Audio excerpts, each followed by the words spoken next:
What is going on, Sports Wars? What a glorious day it is because the NBA's back. So obviously racism is over. That's what it must mean. It has to mean that racism is over because they all took a stand. Hallelujah. Praise the Lord. No more racism. Thank you, LeBron. Thank you. More. Thank you, LeBron. LeBron has managed to do what Muhammad Ali couldn't do. Martin Luther King couldn't do. No one before LeBron. He has literally ended racism after a epic 2-day vacation from his job where he still got paid and he still had his mansion and he still had his cars and he still had his armed security, even though defund police. LeBron is such an amazing human being, and we are all witness. We are all witness to this coward. What a piece of garbage. Yeah, it is so fucking laughable. And we were sitting here talking about how stupid it was a couple days ago when they decided they were going to do this boycott. And all of these players, starting with Queen James himself, said, we must have change. Something has to stop, right? And of course, they get told, well, if you guys don't play, you're not going to get paid.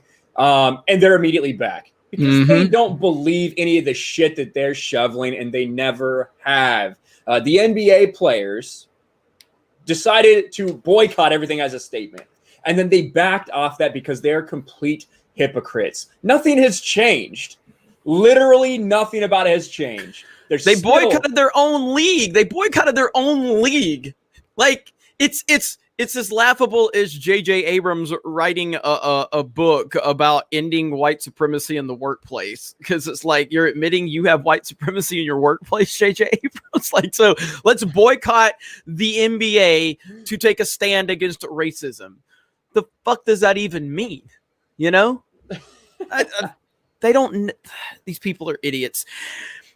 And it's going to create what I believe will happen, like a mini civil war within the NBA, because I feel like a lot of these players, and again, it's just speculation on my part, but I feel like a lot of them, like LeBron James is worth what, $500-600 million, you know? He's got all the money in the world. He's got all the endorsements in the world. He can afford to do whatever he wants at this point in time. You know what I mean? But a lot of these players some of them are just getting into the league. Some of them are just getting to, build, their bank accounts up to help their families and live a comfortable life. And LeBron James is out there just trying to determine everybody's actions. And I feel like there's going to be this, and we heard a little bit of this from Stephen A, where these players are really tired of how LeBron James is talking to them because he thinks that everything revolves around him. And again, none of this is going to help. It's all, again, I want to be crystal clear. In my opinion, this is all about an election. That's it. It's all about an election. And these players are being consumed by the media. They're being told by the media to be angry, to be outraged, and they're all following suit. And of course, LeBron and his Chinese overlords definitely telling him what to do. And these people are just cowards, man. I mean, it's absolute cowards. And yes, Shannon Sharpe is a clown too. Jack Harrington, absolutely. Yeah, and we have a super chat already from Isaiah. Thank you, Isaiah. $4.99. All hail King Simp James. All hail King Simp James. Thank you for the super chat, Isaiah. And Jeremy, like it's fucking obvious that it's about an election. The only thing that's different about when they were playing on Tuesday and when they're playing now is that now NBA owners have committed to potentially opening up their stadiums as polling places.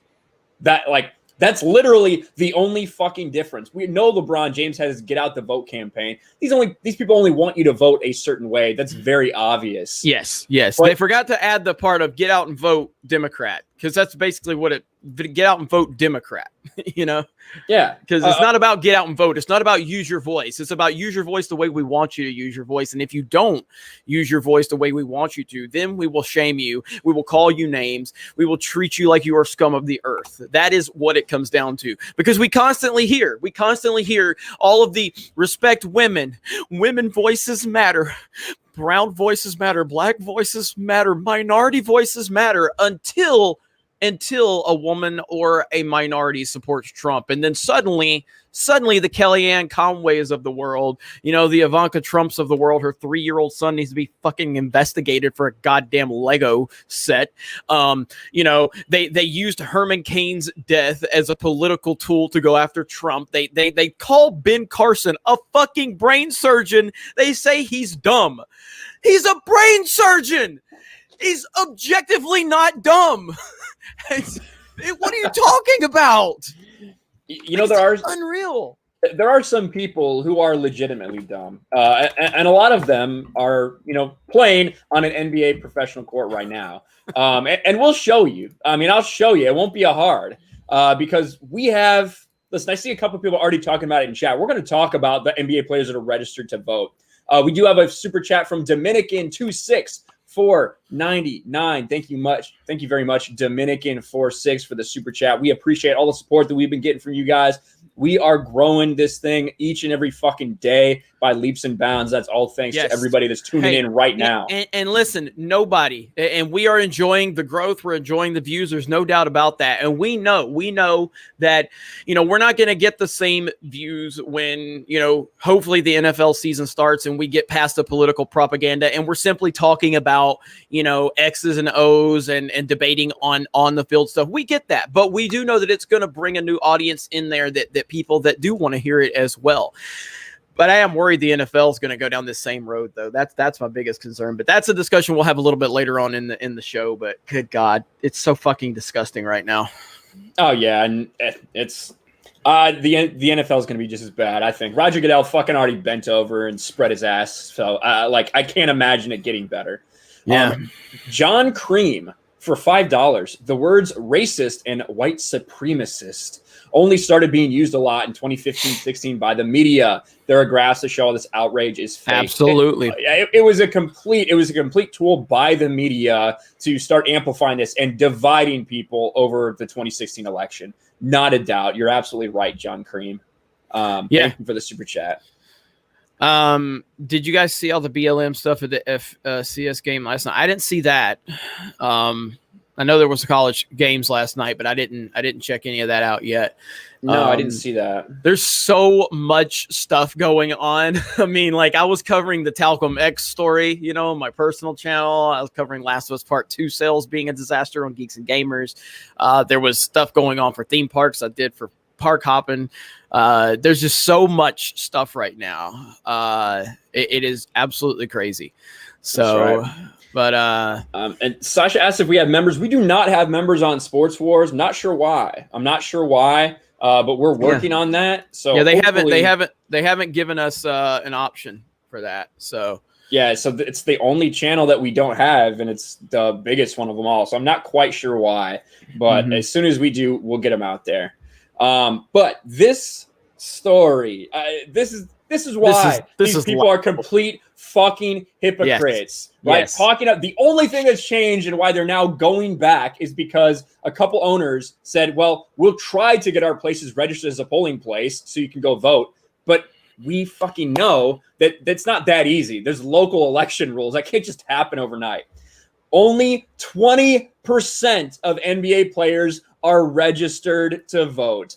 The ultimate hypocrisy from these fucking people. A nice ad here, official Democratic survey. Why are you voting blue? It's also ironic. But how can anyone take these people seriously when this report comes out? When people like Colin Kaepernick have admitted that they've never voted ever in an election. Yep. How can you take any of these people seriously when they're telling you that you need to make this change? It's fucking garbage. It's listen, there's a reason why I and so many others have become so anti-Hollywood and anti-celebrities. LeBron James, it's real simple. I am interested in you doing what? Shutting up and dribbling. Yeah, that's what the fuck I care about. I don't give a fuck And most people don't give a fuck about your political opinions because, number one, your political opinions are terrible. You're not educated enough to know anything about any of this stuff. You are literally an NPC for the media and for China. And you're seeing this, like, these athletes get such a big head by the media that covers them, the media that gives them softball questions and don't hold them accountable for anything. And they seem to think that they have more influence than they really have. I'm just going to remind you all that LeBron James actively campaigned for Hillary Clinton in Ohio for 2016. Guess who won that state? Yeah. I'm sure LeBron's real salty about that. You know why, LeBron? Because you do not have the influence that you think you have. Not even in the own state you were born in. Not even the own state that you brought a championship back to. You don't have the influence because people don't give a fuck about your political opinions. And yeah, we all know it's bullshit. Like all the preaching, all of the, the shaming that they give everybody, and 20% of the league is registered to vote. These people are pathetic. Well, and let's be honest. I don't know. I don't know if these are really the people we need to be listening to when we're talking about how to solve these problems in our country. I'll get to it after this super chat. David H for $5. It's about China. Trump is cutting off trade with China. The NBA has a lot invested in China. The NBA certainly does. It certainly does. And Trump's been antagonistic at times towards China, but he's also been friendly when he needs to get stuff done. But yeah, it has a huge. We saw when they went over there, they did exactly that. They shut up and dribbled because they want that money. They want that Chinese market. But Kyle Kuzma is. Wait a minute. So I said Donald Trump said he'd beat LeBron James in a dunk contest, and I'd agree because LeBron wouldn't participate. Did Trump actually say that? He probably did. I wouldn't be surprised. He hasn't shown up to any of them. Bill Roger, Jason Whitlock owned LeBron on his Outkick channel. Yes, Outkick the coverage is killing it on YouTube right now. They're growing leaps and bounds just like we are, covering a lot of the same shit. And Jason Whitlock dropped a video just called "LeBron James is a Bigot." Yes. It was so good. I mean, listen, I've been watching Clay Travis for years, and Clay Travis has been ahead of the curve for a while now. And Outkick, since bringing Jason Whitlock on, I mean, they have taken things to the next level, and we need more media outlets like Outkick the coverage. We absolutely do. And as much as I love Barstool, Barstool won't touch the political stuff. Barstool was even given of all places, Barstool was given politically correct answers to the NBA boycott. You know what I mean? Like everything else, like you told me on the phone, Ryan, you're like, yeah, they're politically incorrect on literally everything else. But when it comes to the social justice stuff, Barstool, it seems, rides the fence and definitely doesn't want to get their hands dirty. Outkick is out there just dropping red pills and calling it exactly like it is. And we are very supportive of them. So that's right. And we talked about this, this report, 20% of NBA players aren't registered to vote. It seems maybe we need to explain things a little slower for NBA players. Kyle Kuzma right here. Hang on. Steve Gresham said, how can I donate? If you want to send a super chat, there's a little $ right there in the chat. You click that and it connects to your bank account card or however your PayPal or whatever, and then you can do it that way. Or if you want to support us as a brand, you can go to geeksandgamers.com. That is our website, and Sports Wars falls under geeksandgamers.com. And much like what Outkick is doing, we're trying to do that with the entertainment industry, including sports. And our website is we're going through some changes that we're going to be working on the website in terms of covering a lot of this stuff. But you go to the website, you can sign up for an account for free, and then you can become a premium member for the minimum $10. But if you want to give more with that premium membership, you can. There's no limit to that. And that's the way to directly support Geeks and Gamers and what we are doing. And we do appreciate that. So go ahead, Ryan. My bad. That's right. You guys are awesome. But yes, Kyle Kuzma needs things explained a little slower to him because someone responded to his tweet about systematic racism and all this bullshit. And this guy says, Tony Thompson, 20% of NBA players being registered to vote is pathetic. Just like the report we said. Kyle Kuzma evidently doesn't understand. Maybe he has problems reading. I don't know. If you think 20% of us not being registered is pathetic, think about the amount of people that aren't in this country. Someone needs to explain. And everyone did in the comments that's fucking 80% of the NBA that's not registered to vote, because you need to talk slowly when you're talking to NBA athletes, apparently. Yep. And I'm sure he's not the only one, but he might have been the only one dumb enough to fucking tweet it. God. It's just, these people are, I mean, again, the NBA has completely been compromised for me. Completely. You know what I mean? And again, it's one thing. We all know that these Hollywood people, these celebrities, they're all full of shit, okay? The louder that they preach, the more guilty they are of something. We know this. We all know this. It's not that hard to figure out. But as long as like someone like, okay, I'm a big Star Wars fan, obviously, okay? Mark Hamill. We all know Mark Hamill has TDS. He has a severe case of TDS. And but as long as that stuff is on his Twitter and it doesn't come into the actual content, you know, like I can enjoy Luke Skywalker. I can enjoy, you know, when I see different celebrities crying online about their politics. But when it comes to the entertainment, if they leave it out of the entertainment, that's fine. So LeBron James and all these players, all these people can talk about politics all they want, all day long. When they're on social media, when they're in their personal life, you can have whatever opinions you want. When you start intertwining it into the sport or the entertainment property, that is where you start to lose your fan base right there. It's that simple. Yeah, and it's the same with a lot of stuff. I have a lot of authors, Star Wars EU authors that I fucking follow that are always talking about Trump, but it never came into the writing. You know, None of that fucking political shit. That's all we want. And no one gives a fuck who you vote for in all reality. Nobody cares. We don't care if you're voting for Joe Biden, right? But the idea that that's what it needs to be about, that's what your sport has to be focused on now, is getting out the vote, fucking complete inundation of social justice messaging everywhere. No, I kind of just want to see a dude dunk. I kind of just want to see Steph Curry shoot a three, even though the Warriors aren't in the playoffs. Like, that's what we watch sports for, not your fucking political opinions. Yep. Hey, Republicans buy sneakers too. It's that's simple. Right. You know, I mean, there's a reason why Michael Jordan is the most decorated athlete of all time. And it obviously his greatness on the court is where it begins. But it also gets intertwined with the fact that he never, ever felt like he had to preach about social justice and politics. And he understood that he had people from both sides of the political aisle that were, you know, there to listen to him and watch him and enjoy his game. And it's just like me. Like, again, I don't care who you vote for. You can vote for Biden all day long. You can go out there and support him. You can vote Democrat. You can vote for whoever you want. The difference is have we ever heard LeBron James say, it's okay if you guys support Trump, I just don't agree? But it's okay. No, because they have literally turned any Trump supporter into the devil. You know, like they've taken your humanity away. You don't deserve to have a platform or a voice if you vote for Trump. That's the LeBron James NBA narrative that they have set. And this is the warped worldview they have. Go ahead, Ryan. Yeah, Sir Ruin of House Ron head for $5. How do you think a back and forth conversation would go between Donald Trump and LeBron James? I think it would get high ratings on TV. I think that Trump would just like act like LeBron was an idiot and Trump was so much better than him, and it would just trigger the fuck out of LeBron. That's honestly how I think it would go.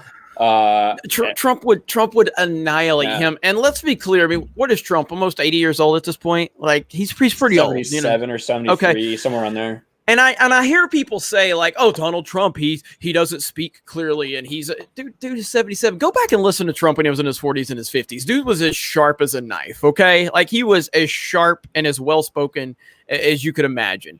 But he would wipe the floor. He would be rabbit. LeBron is what he would do. I mean, he would be rabbit him just like it would be B Rabbit versus Papa Doc. That's what it would be. He would destroy LeBron, and it would get amazing ratings. It would get such amazing ratings. I should do it for charity. I'd love that. Yeah. Michael Baya for $5. Herschel Walker is a true American icon, a real leader. Yeah, I mean, anybody who's ever watched sports, and I mean, again, and I'm a college football fan, and Herschel Walker could be argued as the greatest college football player of all time. I mean, Herschel Walker was a man among boys in college. That man, and again, I was right just a little. I got really involved in college football in like the mid '80s, so that was kind of right after Herschel had left and right when Bo Jackson was getting involved. But Herschel Walker was an unbelievable collegiate athlete. He went on to have a really solid NFL career. He's had an MMA career. I mean, even Joe Rogan talked about Herschel Walker. And if you look at the history of Herschel Walker and the path to how he got to where he was, it's an amazing story. I would highly encourage anybody to look that up. But Herschel's amazing. Love Herschel Walker. Yeah, that was really awesome. His speech, obviously got a lot of shit for it from people that black lives and black voices only matter to them when they're saying the right thing. And we all fucking understand that. Mm-hmm. So we have a couple huge super chats coming in. I just saw a $50 super Thank sticker you, Steve. from Steve Gresham, the man. I'm going to find out what that is here and also hit all these and catch up because you guys are fucking killing it. We're about to hit 30,000 subs here on Sports Wars. Now, and again, just so you're clear, because I know a lot of people that have found Sports Wars recently are not, they probably don't understand that we have a bigger operation with Geeks and Gamers. So if you're tired, if you're looking for, people to cover things without worrying about anybody's resistance, or like, we cover movies, we cover shows, we cover entertainment, we cover theme parks, we cover video games, we cover sports, and I don't give a single fuck if we upset people. I'm not looking for special treatment. I'm not looking for early premieres to movies. I'm not looking for early access to theme parks. I'm not looking for free convention tickets. They can all go fuck themselves. I just want to cover things. And I got people like Ryan on this team that we disagree on certain things within the entertainment industry, but one thing we don't disagree on is we don't give a fuck. We'll say whatever we think. We'll give you whatever opinion we want to give you. And we don't really care about what the powers that be say. Sports Wars is our sports network, and then we also have geeksandgamers.com, the main Geeks and Gamers channel, Park Hoppin', our theme park channel, Gaming with Geeks, our gaming channel. We have a Twitch channel. We're going to be streaming on Twitch tonight, and we're just doing our thing. So if you like what we're doing, if you want to see what we have continue to grow, please go to geeksandgamers.com and sign up for a premium membership, or at least sign up for an account and jump in the forums. And so that's just a little bit of information as to who we are. Yeah, absolutely. And if you guys want to support the stream, you can super chat, or you can just smash that like button, share the stream out there, get us up in those likes, and that boosts us in the algorithm as I read these super chats. So thank you so much to Steve for this $50 super chat with a little pear-shaped man riding a rocket and celebrating because he knows it's an awesome day because this channel is growing and we're getting the word out there that you guys are hungry for. It's very obvious. Anybody who talks about this shit, anybody who calls them out, the NBA, for what they're doing and sports in general, is fucking blossoming right now because that is the silent majority. The silent majority doesn't want this garbage in their sports. But let me get through some of these. You guys are awesome. All right.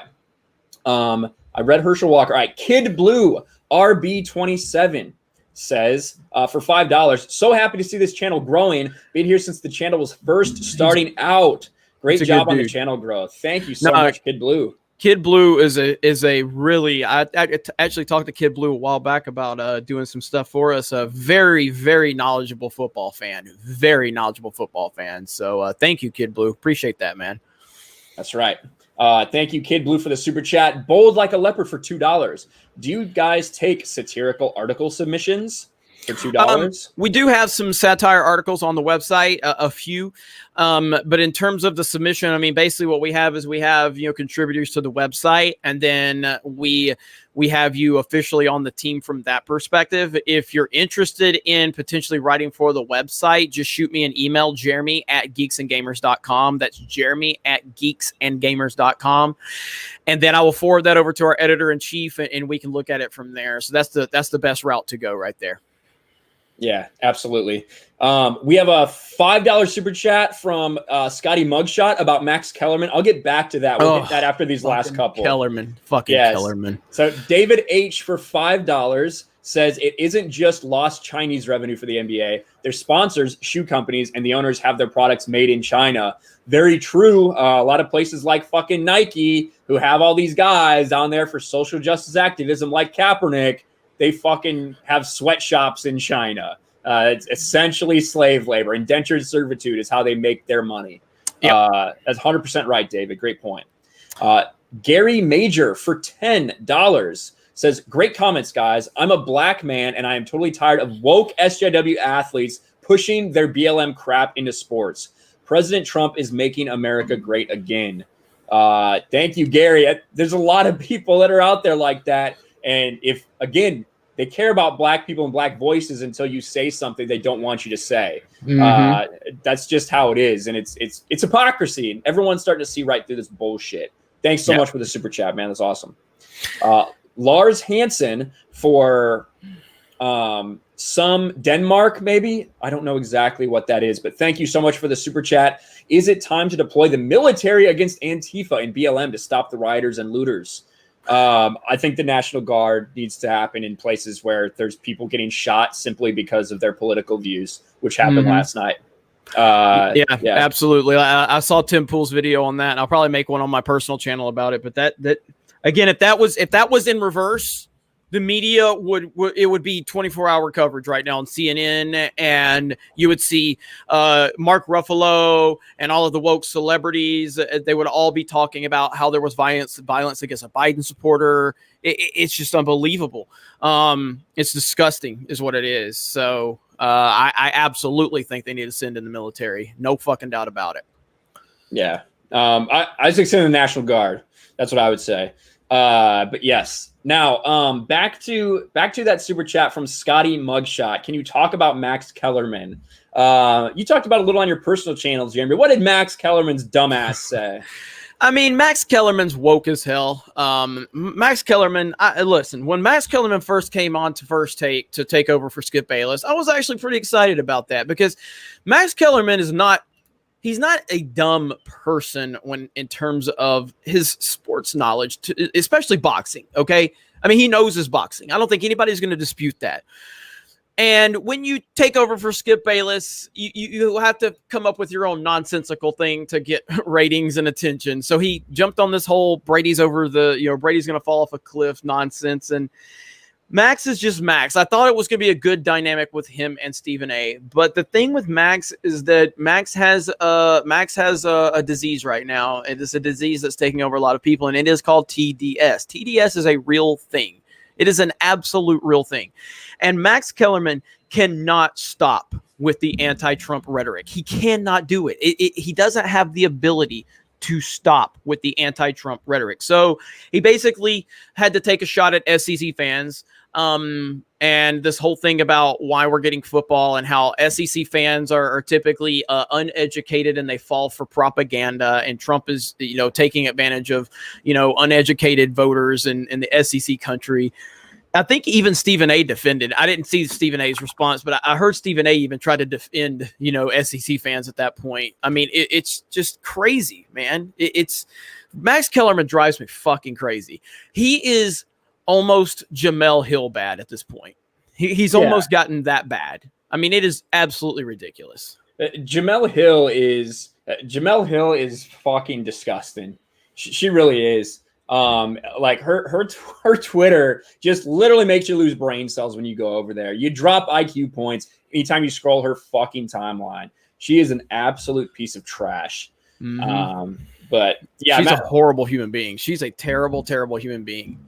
Yeah. Now, listen, I've been known at times, just like we all have, to make jokes specifically about SEC fans because I'm a Big Ten fan and Jeremy's an SEC fan. But so I that's make fun of fine. him. Yeah, But there's no problem with that. That's shit talking. That's shit talking. All right. These people like this, they are serious. They legitimately believe that SEC fans are manipulated by Trump because they're dumb. That's what he's saying.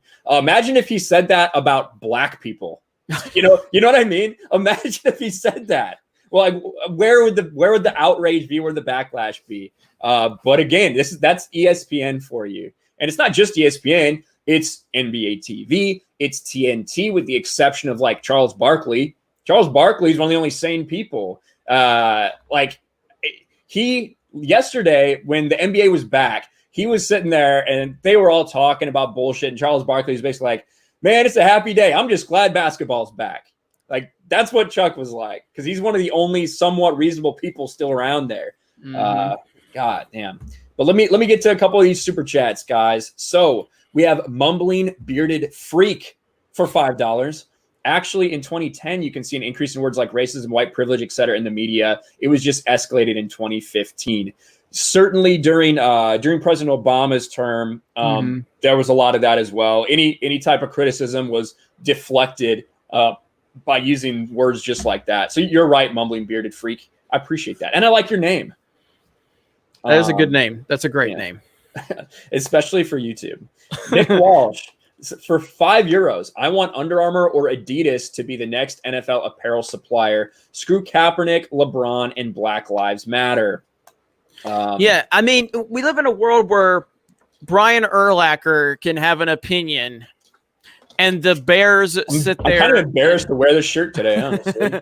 The Bears can sit there and disavow Brian Urlacher's opinion. Lou Holtz can have an opinion, and Notre Dame disavows Lou Holtz for his opinion. Yet you have all of these people supporting Antifa, supporting BLM, putting BLM all over the court, putting it all over helmets on the football field, donating money to it, and that's okay. But how dare Brian Urlacher have an opinion? Because the NBA, the NFL, sports in general, it's not about opinions.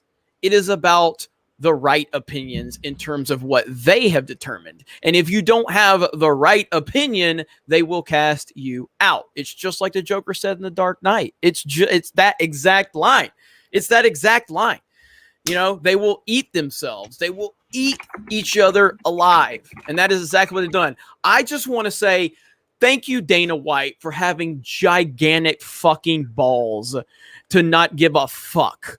Like, I love that Dana White is so fucking badass. And it is so amazing to watch him just tell it like it is, and they can't do shit about it. I love it. 100%. And I see this super chat from Rose Rants. I'm going to read his super chat and a couple others, and then we're actually going to pop in a guest in the back room here who I'm really interested to hear his take on some of this stuff. Rose for $10. I'm up in town, brother. I may out of town, but up in town. I dropped Matrix a message if you want to pop him a link. He has the link. He will be here very shortly. Thank you so much. And hey, shout out to Rhodes Rants, Black and White Sports. You guys are killing it over there. So good job to you guys. 100%. I'm going to hit these two super chats, and then we're going to bring John Matrix in, who's talking about a lot of the same shit we are. Hell and got an interesting perspective, so I think you guys will like it. Mick Walsh. I said that one. Sporking News Podcast. What's up, Sporking? Good to see you, buddy. For $5. Max still waiting for Tom Brady's cliff. Keep up the awesome work, guys. G&G has no ceiling. That's right, Sporking. Tom Brady's eventually going to fall off the cliff, which he has to. The man has to eventually, but it ain't going to be anytime soon, baby. Princess, Rainbows, and Musashi, $5. 3 cheers to the death of legacy media. Hip, hip, hooray to that. 100%. Thank you, Princess, Rainbows, and Musashi. And then Oakland Raider Girl for life with a super sticker with a little pear-shaped man. Thank you very much. Thank you. Sticker. Now, let us bring on, I believe he's part of Black and White Sports. We'll let him introduce himself. John Matrix. What's up, brother? How you doing? Hey, what's going on, guys? What's up, John? First time we've spoken, man. You're a longtime supporter. Yeah, I know, man. I was just sitting down watching Knight Rider. Me and my wife watch Knight Rider every day at noon and have lunch. And I was already done eating. And I saw Rose text me. I was like, yeah, I can jump on. Hell yeah, man. You guys are killing it. So you're part of Black and White Sports, right? Yeah. Me and Rose Yeah. started that channel like a year ago. And it was actually kind of a joke in a way. I'll tell you why.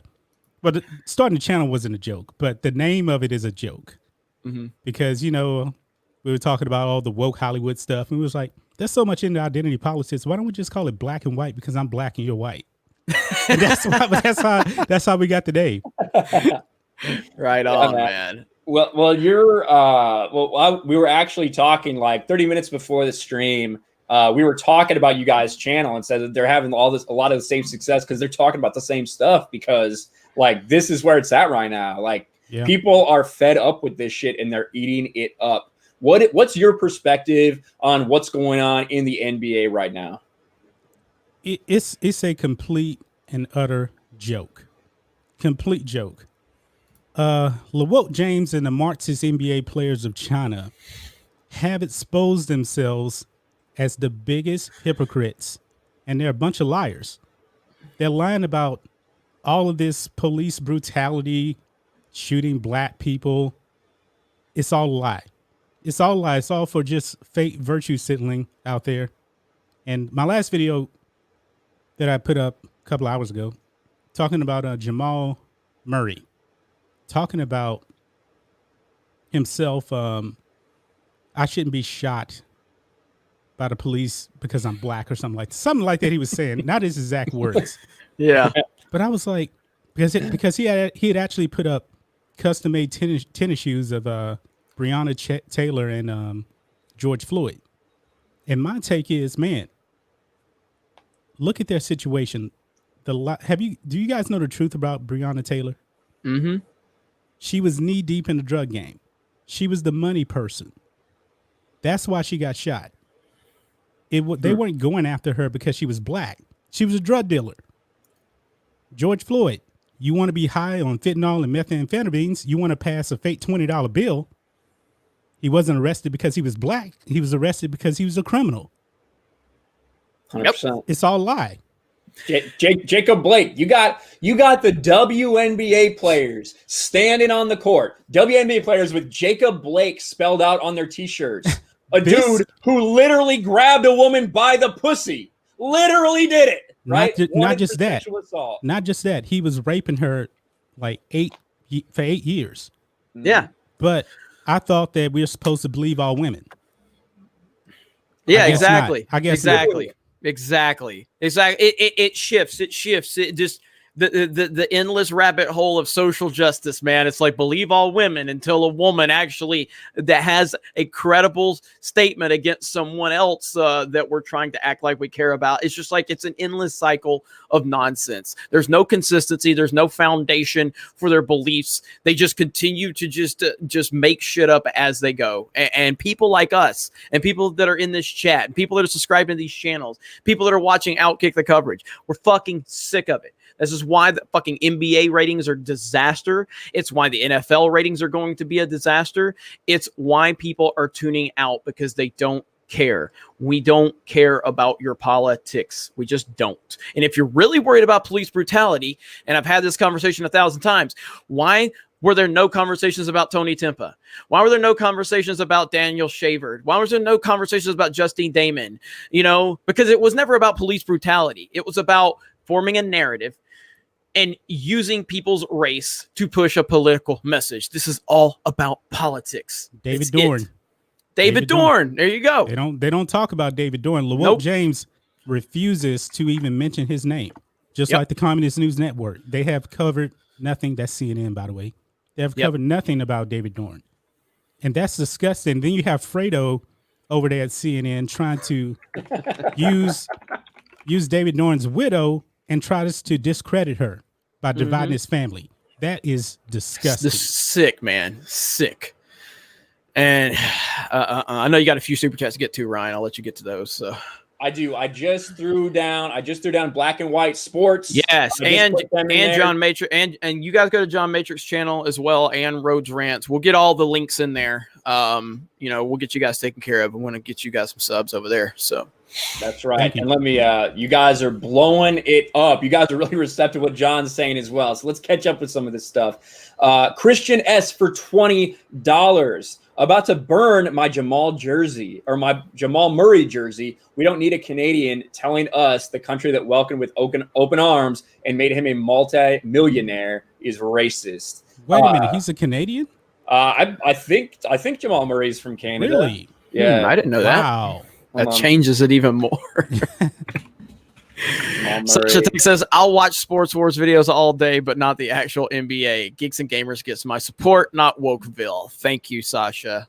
Big supporter.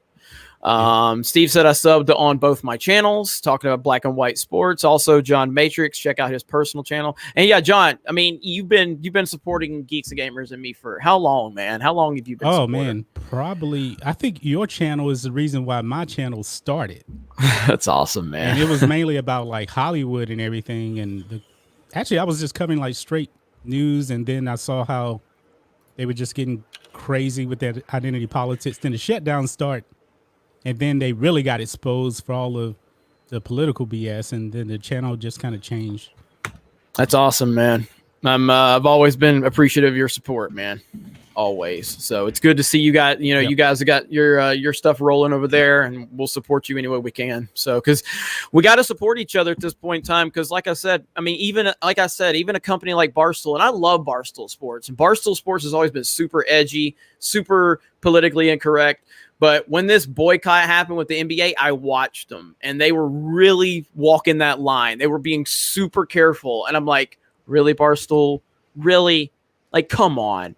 You're here for your hard takes, for that edgy take, and for them to. And again, I'm not saying, maybe I'm wrong. I saw Big Cat walk the line. I didn't see Portnoy say shit about it, and I saw their general post about it very, very kind of like, we want to tiptoe around it. And again, there's nothing wrong with taking an objective standpoint if that's what you do. So like if you look at the Geeks and Gamers Twitter account, like we don't take a hard stance if it's the actual brand speaking. The individuals within the brand can. Well, Barstool has always taken hard stance with the brand. And when this NBA boycott happened, they went real PC, and I'm like, God, this is embarrassing. But Outkick is killing it right now, and we need more of this. So, and it wasn't even really a boycott; it was more of a strike. I mean, they were canceling themselves. But yeah, this is what SJWs do, though. Yeah, they took a couple days off. Yeah, they're like, man, I got to take a few days off in the name of social justice. You know, like. I even had to roast my Houston Astros for what they did the other day. What did they do? What did they do? Oh, you didn't see that. They played the A's. Oh, and before the game, they laid down the Astros jersey next to home plate on the right side. Then the A's laid down the A's jersey next to home plate. And then on home plate, they laid the Marx's BLM T-shirt on home plate. And then they walked off the field and canceled the game. Yeah. That's right. But that was the day, because that was for Jacob Blake. And that was the same day, I believe, we found out all the disgusting details about Jacob Blake. I said, maybe they didn't know all the details that we know now. If they pull this stunt again, I'm done. I'm done with them. Yeah. And that's the whole fucking thing. We all saw that and we're like, oh, shit. Like, well, I mean, we don't know what happened. We don't know what happened. So being reasonable people, we sat there and said, there's got to be something. And of course, there was a reason why it happened. There's a whole lot more. Right? There's an actual reason why it happened. It's not like a cop just walked up someday and decided, well, I got a black person to kill today. Because guess what? Well, that's what LeBron said. Happened. I know. That's what they say. That's the narrative they try to push. My children are scared to go outside. Well, maybe it's because you keep telling them this bullshit. Maybe that's why. Because you've been telling them a story that's not real. Yeah.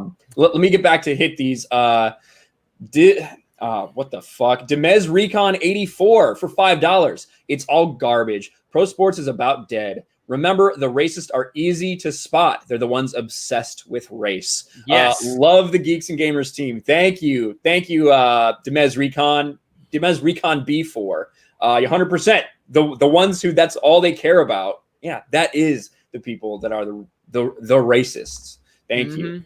The John, people just wake up every day and the first thing they talk about is white people this, black people that, blah blah blah. Like, normal people don't wake up thinking these things. Like I said, I've talked about this many times on Geeks and Gamers, you know, like, and I kind of related it to the entertainment industry, but it also applies to you know, the NFL or the NBA or anything like that. Like, normal people don't really care about things like this. Like, I've never, when I had, you know, a day job at a retail store, you go on break in your lunchroom or whatever, and I've never had a conversation with someone and say, "Hey, did you see that movie the other day?" And I've never heard someone go, "You know, I really wanted to like it, but the gender breakdown and the racial breakdown really bothered me." No fucking normal person has ever said that. Nobody watches the NBA. Like, me, Ryan, John, none of us watch it. John doesn't go, I need to watch the NBA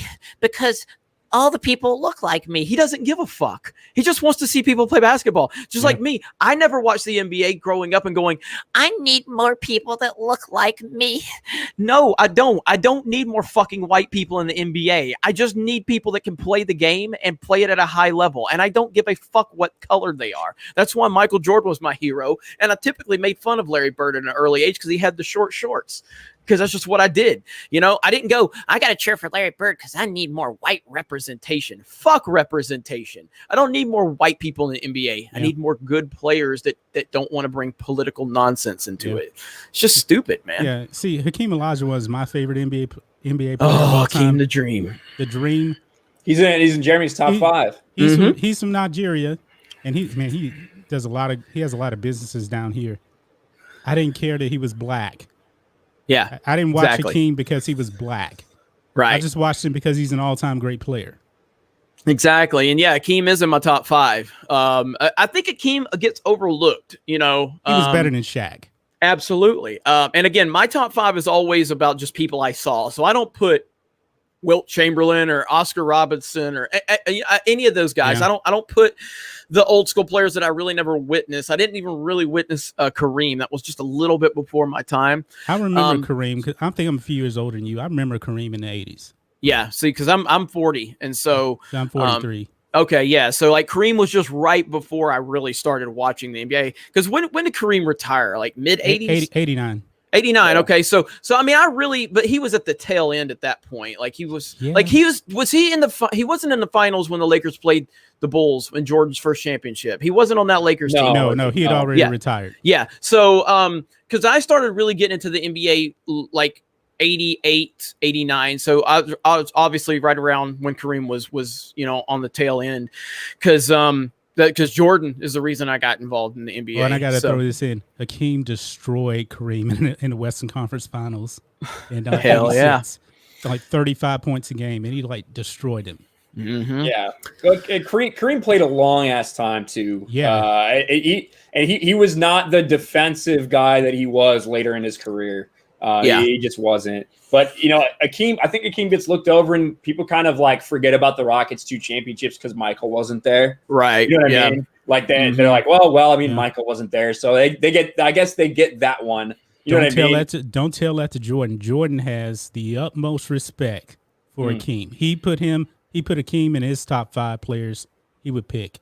And he was terrified of the Rockets because you got to remember, man, from 1990 till Jordan retired, they couldn't beat the Rockets.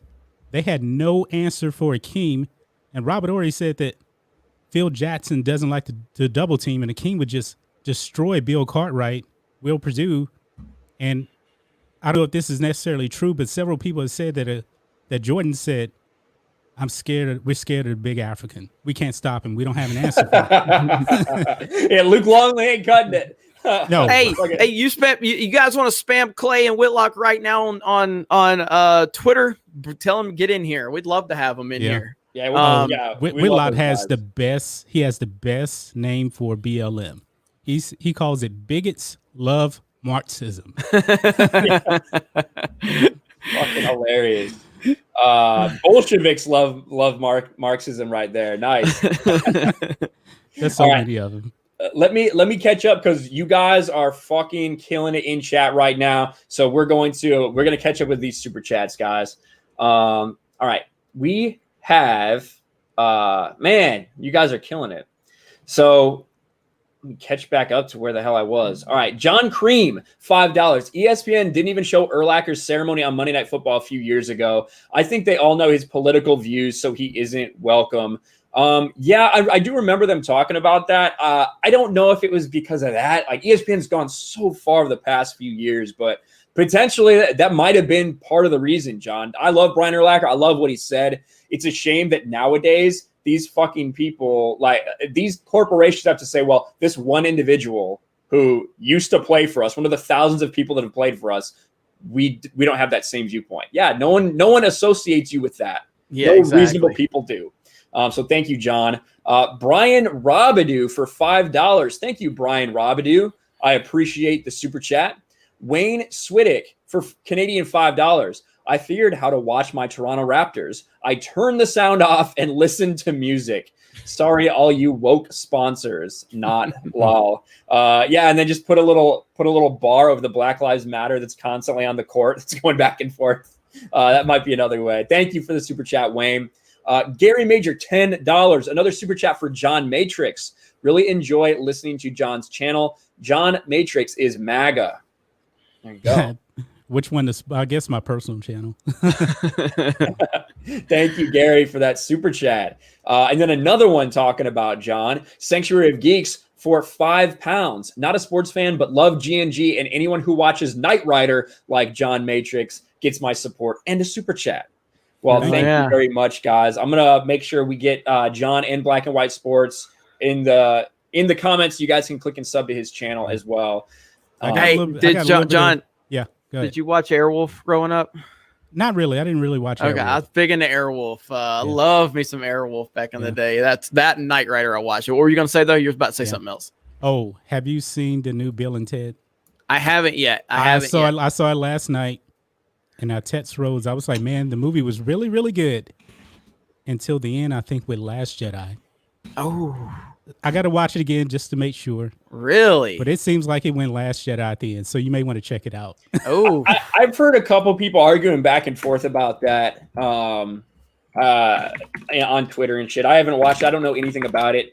I'm not like the biggest Bill and Ted guy, so it's not like the biggest thing to me. But I have heard conflicting reports about it. Some people saying it did just that. Interesting. Yeah, but I put John and Black and White Sports channels in the comments. Make sure you guys go check him out. Aegon Stark for $5 says that shirt on John Matrix is beautiful. Go Cowboys! Hopefully, I can wear it when the season starts. You think Jerry's gonna be out there kneeling with them all? What's that?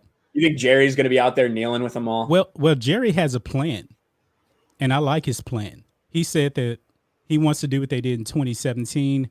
They all go out as a team. They kneel before the anthem, and then when the anthem plays, they stand up and they honor the country, which I'm perfectly okay with that. Mm-hmm. That way you can let the players, voice their opinions and still respect the country at the same time. Because the Cowboys have had 0 players kneel for the anthem. Yep. They know that Jerry doesn't play, but Jerry is also pro player for the players on his team. Yeah, it's going to be interesting. Like I'm going to be interested to see what Brady does, because obviously, we know he's a Trump guy, and Brady's not going to kneel. Yeah, I don't see it happening. He's not going to be divisive.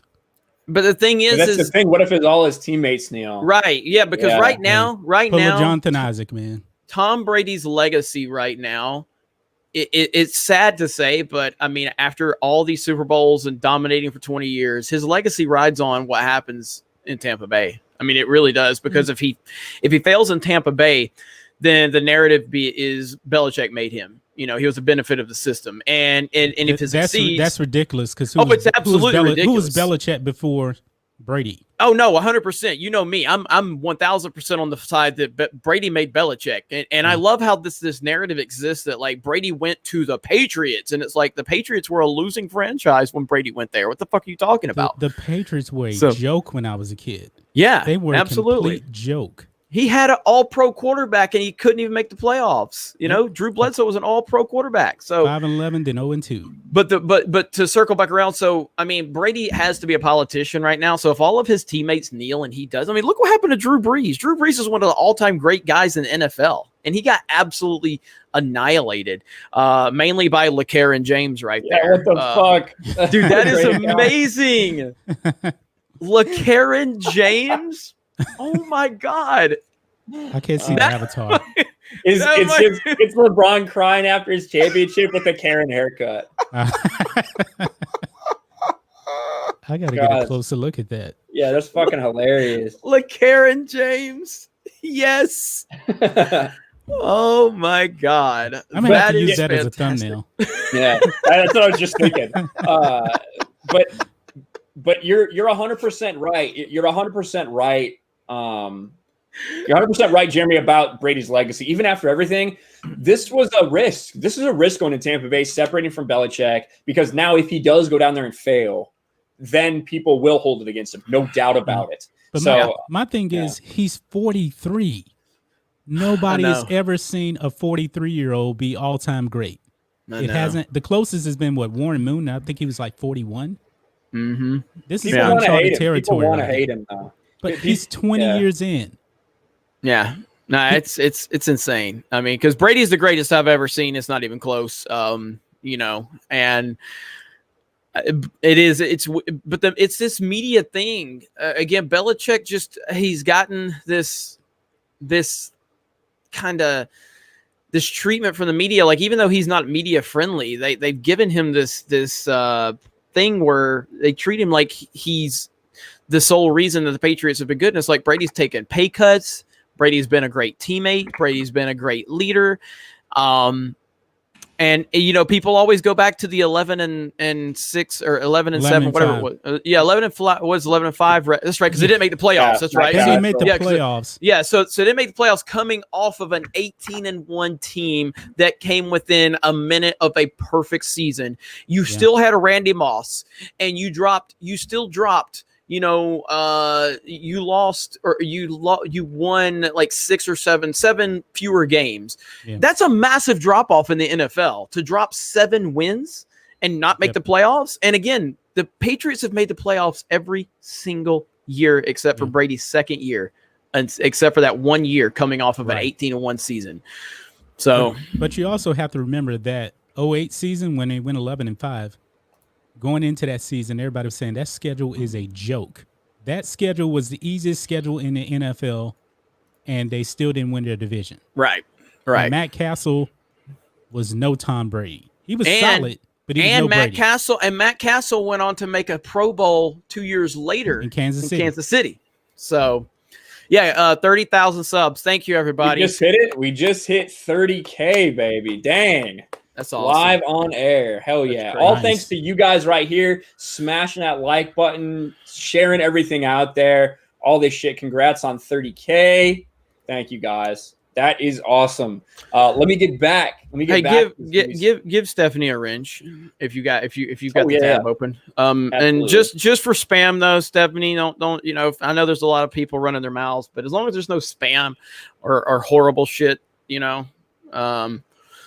But yeah, thank you guys so much. Appreciate it. Boom. All right. My nerdy home is now a wrench. Boom. Boom. All right. Thank you guys. You're blowing it up. So many super chats to catch up on. So let's do it. Steve L for $5. The announcers just refused to broadcast the game. That's the worst part of attempting to watch the game. It's inevitable. Even the announcers, they talk about all the ancillary shit going on. That is part of the problem in watching these games, that even if you don't want to watch the post-game shit, then you still have to listen to the announcers all the way through. 100%. Mm-hmm. Thank you for the super chat, Steve. The John Beck for $5. Is John Matrix in G&G Network? And stop it, man. You made me crave ice cream. Well, I mean, John Matrix isn't like officially on the team per se, but he's definitely part of the bigger community. And maybe one day we'll have him on Sports Wars more often. We'll see. I'm sure he would be down. We'd have to have that conversation off air, though. Yeah. Oh, yeah. Ryan Kim for $5. Will you guys watch sports again if they stop this injustice BS? Yes. Yeah. If they stop making it all about politics and just get back to playing it, yeah, absolutely, I'll support. Like, well, it's going to take a while with the NBA though. Oh yeah. Now, yeah. Now MLB was different. Remember the first couple of games, they were woke, and then after that, they stopped being woke until the last couple of games. But the NBA is just way too deep. The whole China thing is a problem. And again, this is what I always say with social justice. The moment you bend at all, you've lost. So the NBA, Adam Silver, he painted Black Lives Matter on the court. He lets them kneel for the national anthem. He lets them wear their Black Lives Matter. He lets them put their social justice messaging all on their jerseys. And guess what? It wasn't enough. They still had to find a reason to find, we have to boycott because we're offended because a criminal got shot. Like, you're never going to make these motherfuckers happy. Social justice is never, ever, ever satisfied.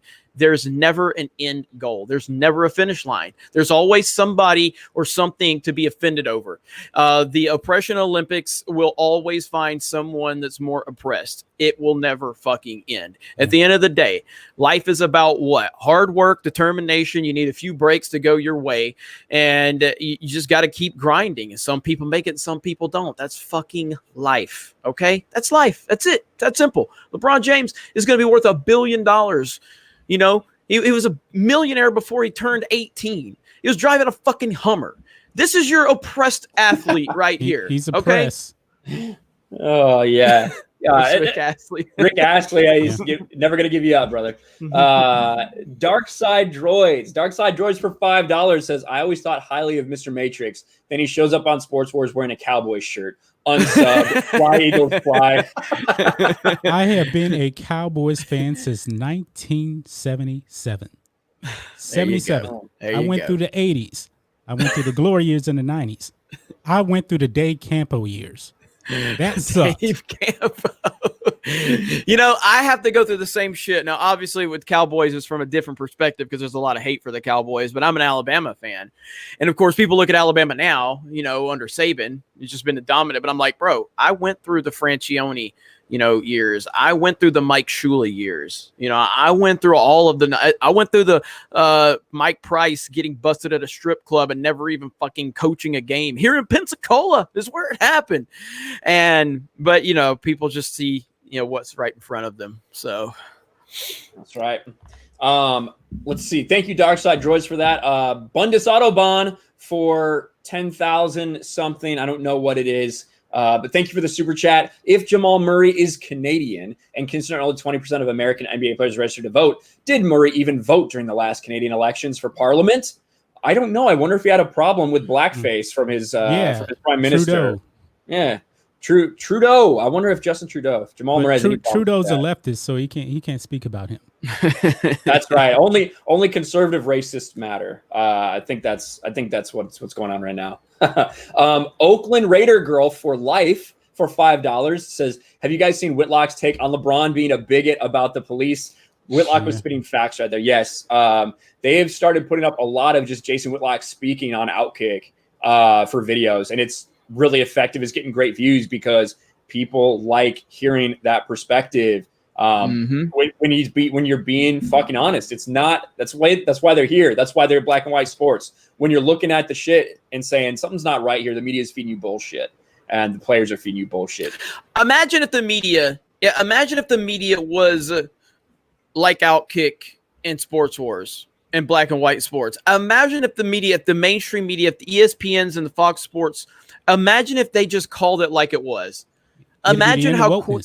Yeah, imagine how quickly this shit would go away. The media are enablers. They are part of this problem. The ESPNs and the Fox Sports are part of it. And they are here to make, if you step out of line, they are here to shame you. Ask Drew Brees. Drew Brees is still looking for his penis. He's still looking for it because it was the most, it pains me too because I do love Drew Brees. Like, I've never even, like, we've all heard people that hate Brady, hate Peyton Manning, hate, Drew Brees has never really gotten hate. You know what I mean? Yeah. Aaron Rodgers gets plenty of hate. I hate Aaron Rodgers. Drew Brees is just a respectable person. He's an all-time good guy. And he got absolutely destroyed by the LeCarron James of the world for having an opinion that didn't even directly go against what LeBron and all the SJWs are saying. It's just that he didn't say what they wanted him to say. Therefore, they had to trash him. It's unbelievable. And Drew Brees has done so much for the black community out there in New Orleans. He donated $5 million of his own money, but he must be canceled because he wants people to stand for the national anthem. Wow. Because he explained why he thinks he should stand. That because of his history and his opinion, because he thinks of his grandfather. So that's why I stand. Like, what fucking losers these people are. We got Drunk 3P on the chat. What's up, Jay? Good to see you, buddy. What's up, buddy? Francisco Sanchez Jr. for $10. The one plus to the pandemic is that I discovered a ton of YouTubers, you guys included. I have not watched much TV at all since March, sports included. I think a lot of us are in the same boat. More people are being driven to YouTube because they can't stand the fake ass bullshit that they see on TV right now. So thanks a lot for the super chat. Now everybody here appreciates you tuning into us as well. All love here for $5. Did you see the video on Twitter? LeBron saying he hates white people and wants nothing to do with them. Just imagine if Kyle Korver or Luka said that. Did he say that? Yeah, he said he's been saying similar things like that for a while. Can we find that video? Yeah, if you can pull that up, John, we'll play it. I haven't seen that specific video. I mean, I've heard people saying that he said it. I just haven't heard that specific one. Well, LeBron even admitted that he grew up kind of hating white people. He's a terrible, terrible person. I mean, he always carries one around on the team to shoot threes. I don't know why. Mike Miller, Kyle Korver, come on. Look at this too, and this is a little bit of a shift on discussion, but I mean, I agree with this 100%. The Big Ten's decision to not play football is 100% political. It's all about beating Donald Trump this fall. Football players, coaches, and fans are getting yanked around for no reason. And it's true. I mean, this is all political. All political. It's unbelievable. But I mean, you're a Big Ten fan, Ryan, so I know you got to be pissed about this shit, you know? So yeah, the fact that the Big Ten canceled this season is the reason that Rondale Moore is declaring early for the NFL draft. So, like, any semblance that Purdue could have had a good season already went away because the guys who are going to be big-time prospects have already said, we're not putting up with this clown show. I'm just going to declare now because likely we won't have a season. If we do, it'll be in spring. And if it's in spring, no one's going to play college football with the draft right around the corner. So the Big Ten did this they thought that they would be the virtue signalers, that they would do this and then everyone else would follow suit. But everybody else is standing pat. Now they're in a bad spot with the parents, the players, everybody wanting them to play. It's fucking garbage. Primark Vulcan for $5. My Dallas Stars, Seguin and Dickinson, took a knee during the anthem. I'm sick of politics in sports. I watch sports to get away from everyday life. Primark, Dallas Stars, a couple players, like you said, kneeled. A couple people from the Vegas Knights kneeled as well. Hasn't been as prevalent in hockey as it has been in some other sports. But, what are your thoughts on that, a Dallas guy or a Texas guy? John? Not too much of a hockey guy, but were they booed? Because you remember the MLS players got booed. They did. Wake up call to the Dallas Cowboys. But remember, the NHL's playing in two bubbles. Oh, they are? Yeah. They're playing. They've got, I think, one bubble in. They got two bubbles going on right now. I didn't even know that. Yeah, I don't follow hockey. I don't follow hockey, so I didn't know. Yeah. Yep. So thank you, Primark, for that super chat. Kimberly Williams for $5. Thanks for keeping it real, gentlemen. Thank you, Kimberly, for the support in the super chat. You guys are fucking awesome. Kenneth Maynor for $5. Trump should campaign in Michigan, Ohio, Pennsylvania, Wisconsin to shame the Big Ten into playing college football. Well, if he's not doing it in person, he is doing it through social media. Like, he's giving them shit all the time about playing. He's actively taking part in that. Mm-hmm. We'll see if it works. Definitely a lot of pressure is being put on them from a lot of places, and it does seem like a lot of this is divided down political lines right now, to no one's surprise. Wayne Swiddick for another Canadian $5. As I watch my Raptors with the sound muted, listening to you, I write down the names of the sponsors to boycott them. Get woke, lol. Yeah, get woke, go broke. That's for sure, Wayne. Thank you again for that super chat. 1,700 people. 1,700 people. Nice. Yeah, that's she found that clip about white people. So have you? All right, I'll check it out, Sasha. Thank you. Man, I'm interested to see this. I have not seen this. Yeah, me neither. This should be interesting. While I pull that up, you guys talk a little bit. Yeah, man. I mean, it's, LeBron James, he needs to continue to be exposed right now. He's the Brie Larson for Sports Wars, and we're gonna keep I will congratulate him on replacing the screaming SJW woman with his crying face as the best thumbnail opportunity ever. And I think what we need to do, Ryan, we need to put the Karen hair on his crying face. Yeah, that's what we need to do. So if anybody, I'll get somebody on my team to do it. We're gonna add the Karen hair to the LeBron crying face, and that's gonna be on our next thumbnail, especially when we talk about this video about LeBron, because we need to make a full video on that for sure. Now moving forward, I mean, like I'd messaged Ryan the other day, and I was like, dude, we're like a couple of weeks away from the NFL season. What the fuck? Yeah, I think September 12th. I think came out of nowhere. I was like, holy shit. Like, where the fuck is this? It just came out of nowhere. I couldn't even believe it. So, well, it's no preseason, so it just sneaks up on you. People aren't coming around. Like, I don't think I'm in a fantasy football league this year because it just like all snuck up on us. We didn't plan it out. Like, I don't know, man. It's fucking crazy. Yeah, and I mean, so here's LeBron. LeBron says he had to learn to trust white people. Oh wow. Sasha sent this. Let's take a listen here. This is in his little barstool thing, right? Or barbershop thing. I'm like, I'm going to this school to play ball, and that's it. I don't want nothing to do with white people. I don't believe that they want anything to do with I don't want it's me and my boys. We going to high school together, and we here to hoop. LeBron James admits he didn't always trust white people. It took me a little while, right, to kind of adjust to it. During the NBA star's HBO show, The Shop, he opened up about life at his mostly white exclusive private high school in Akron, Ohio. Fucking oppressed, right? Jesus yeah. Oh. When you finish, I got something to say about that. Oh yeah. Initial thoughts and my initial shock to white America when I was 14 years old for the first time in my life. And he candidly admits that when he first got to St. Vincent St. Mary, hey, who's he standing around right there? Who's he surrounded by? Amy Schumer and white people. Yeah. So tough, LeBron. Tough life you're living at your premiere, surrounded by white people. He's not racist anymore. White classmates. Like when I first went to the 9th grade in the high school, I was on some I'm not with white people, right? Because I was so institutionalized growing up in the hood. It's like they don't with us. You still institutionalized. John fucking Stewart. These motherfuckers just nodding along. Like they're gonna challenge any fucking thing he says. Yeah, you hated white people. Yeah. Look, it's so funny to watch John Stewart just. But Maverick Carter, LeBron's business partner and bestie since high school, chimed in, explaining that it didn't take long for that to change. Once my business manager heard me saying I hated white people, he said, "Well, that'll change though. He loves white people now." All of us were best friends.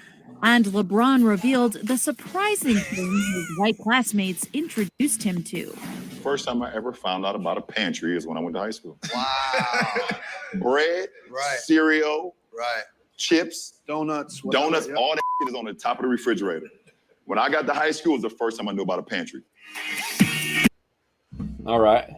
Well, I have a pantry. I guess I'm not oppressed anymore. Say pantry. He heard someone talking about a pantry. He's like, "What the fuck?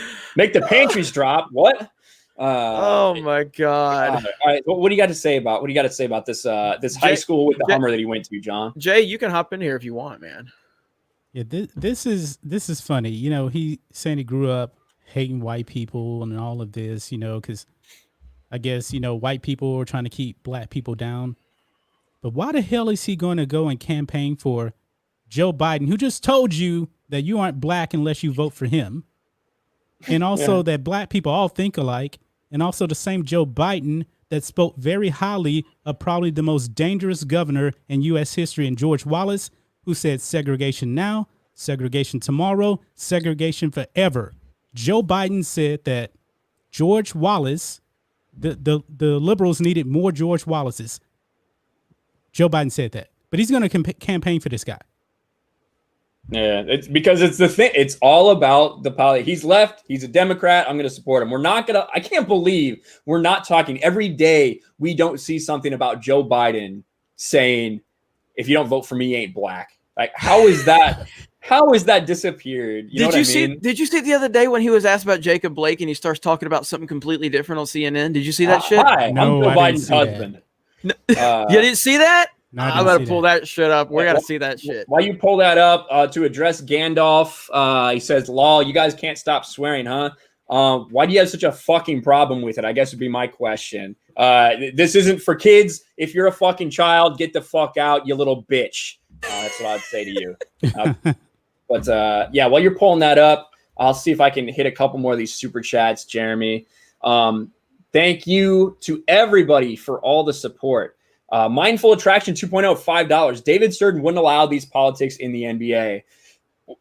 David Stern was the players fucking hated him in a lot of ways, but he increased the growth and the business of the NBA. Yep. Adam Silver, ever since he took over and fucking cuck Adam Silver, let the players take complete control. And it has been downhill. It's not just the last couple of weeks where this has been happening. The last couple of years, the NBA's ratings have fallen as they've become more and more about a players' league. The players love it, but a lot of fans fucking hate it. You remember David Stern actually cleaned up the thug NBA after Jordan? Mm-hmm. Exactly. Because ratings was suffering. He's like, nah, we're going to clean this up. You guys are going to sit on the bench if you're not playing, and you're going to look like a professional. You ain't going to be wearing cornrows and shorts and all that other stuff, because the NBA, remember the Jailblazers? That was during that time. Like 2000, 2001. Washington Bullets. Yeah. Legit Bullets. Yeah. Agent Zero.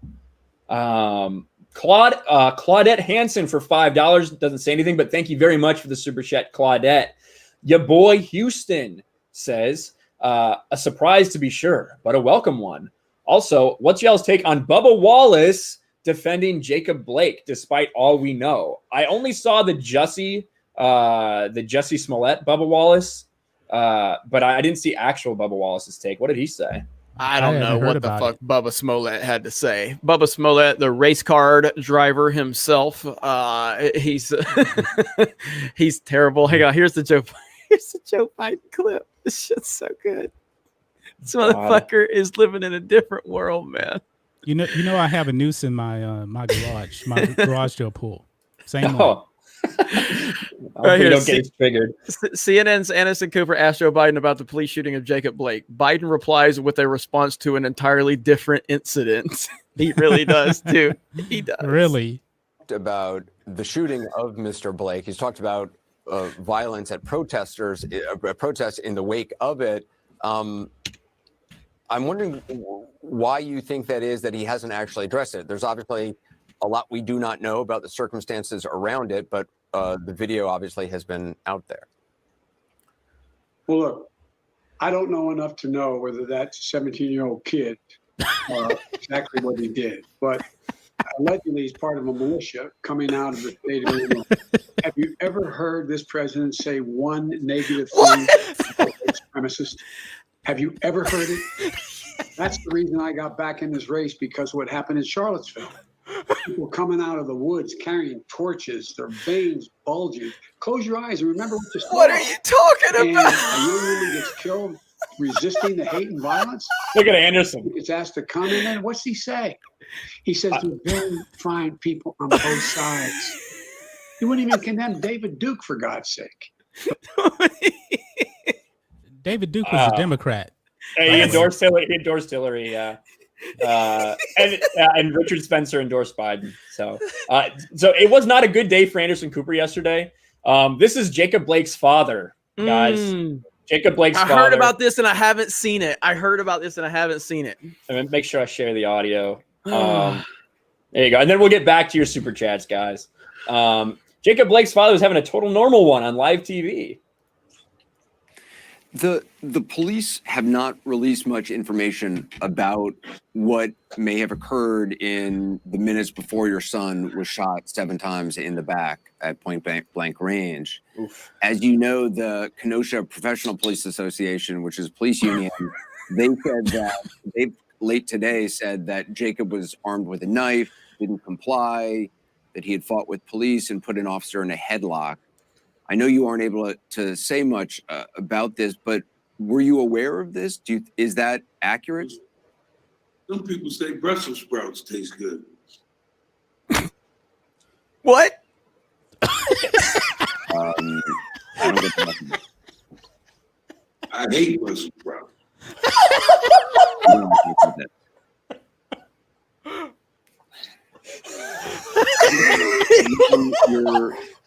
Are you concerned about the fact that the police union is coming out and giving details when authorities really aren't themselves? Hey, look, a union is like a bunch of dudes that pay dues so they can go somewhere and meet and get away from their wives.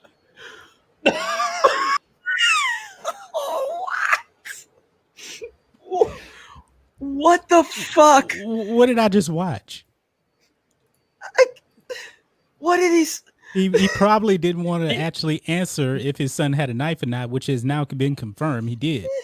This is what was going on. We got 2,000 people watching, ladies and gentlemen. 2,000 people watching. Thank you guys for smashing that fucking like button.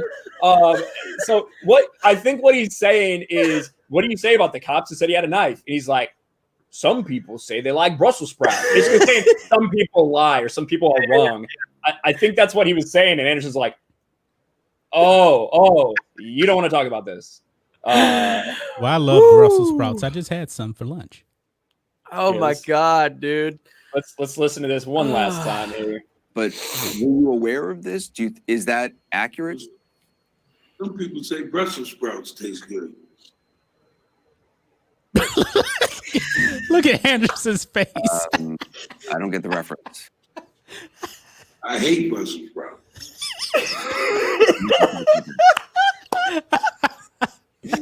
That needs to replace the Tucker Carlson puzzled face. Yeah, I saw that. I could not stop laughing at that shit earlier. All right. Oh my God, that was fantastic. Holy shit. All right, so let's get back to these super chats, ladies and gentlemen. Jeffrey DeLeo for $5 says, let's run a 5v5 game to end communism. Team USA captain would be Jonathan Isaac. Team Commie captain, LeBron. Who you got? Well, Jonathan Isaac's hurt, and LeBron's better. Unfortunately, I would. If it was purely basketball, I'd have to take Team Commie, I suppose. But we gotta get some better players. We'll get MJ back, maybe. We'll get MJ back on USA. He can cover up any logos he wants with the flag. It'll all be fine. But thank you very much for the super chat, Jeffrey. That would be interesting. Gold Fox 177, $4. I just want Earl Thomas to be a cowboy. What do you think, John? I think the Cowboys said they're not going after him, but I would highly recommend going after him. Guy's Earl Thomas is good. Great player, man. You know, he has Earl Thomas is fucking incredibly skilled player, but we saw what happened in Baltimore. He's a terrible locker room guy right now. A terrible locker room guy. So bad that they took like a $15 million cap hit just to get rid of an all-pro player. He was upset. He was really upset in Seattle. We all thought, wow, they played him because he was injured. That's why he's disgruntled. Okay, we get that. But then he goes to Baltimore, and it's the exact same thing in a place where John Harbaugh usually has, pretty well respected, and you don't usually hear too much drama coming out of there.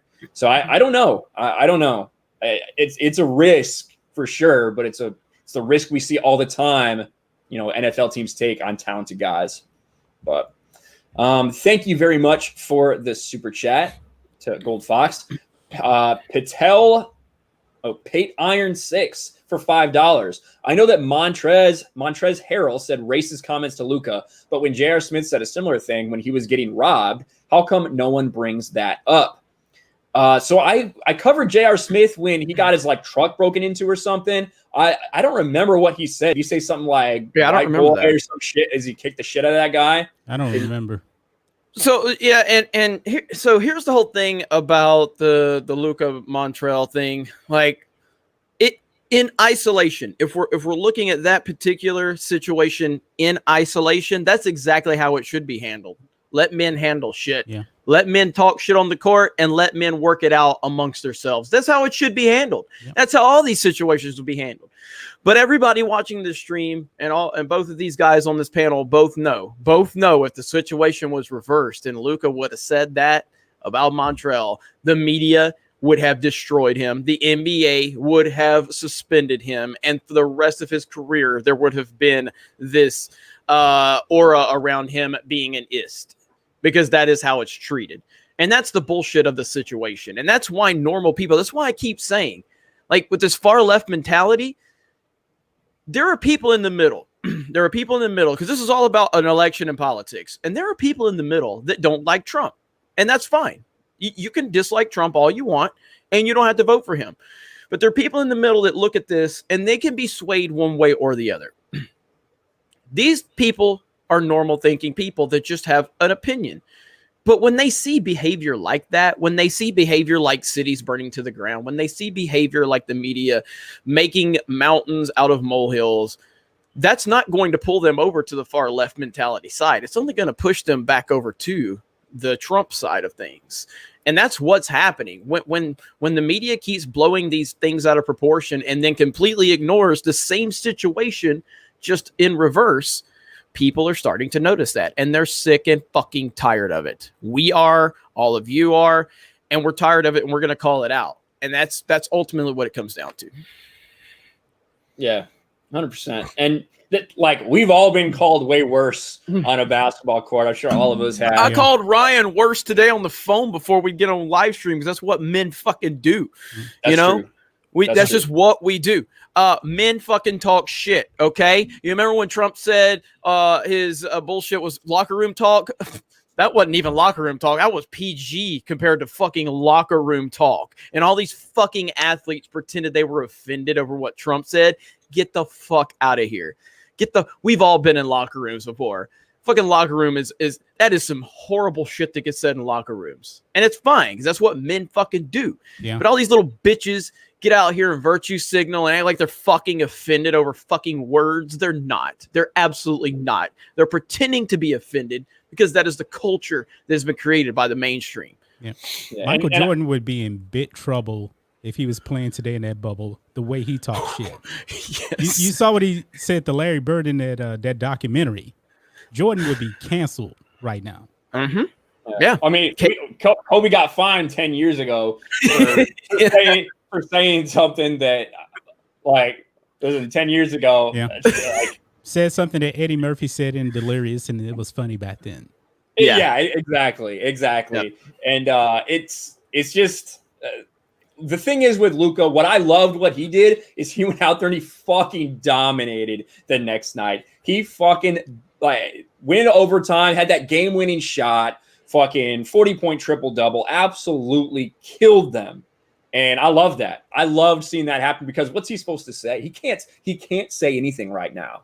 He is sitting in that bubble with these people who think that it's okay for it to go that way, but not the other way. He's sitting there with everyone, and he can't say well, I don't really give a fuck about Black Lives Matter, regardless of what he actually thinks.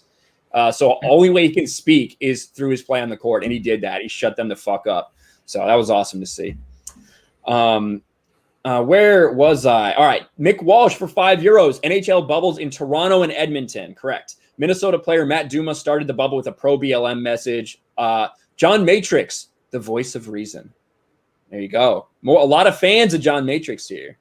Oh, thank you. Boom. Good people.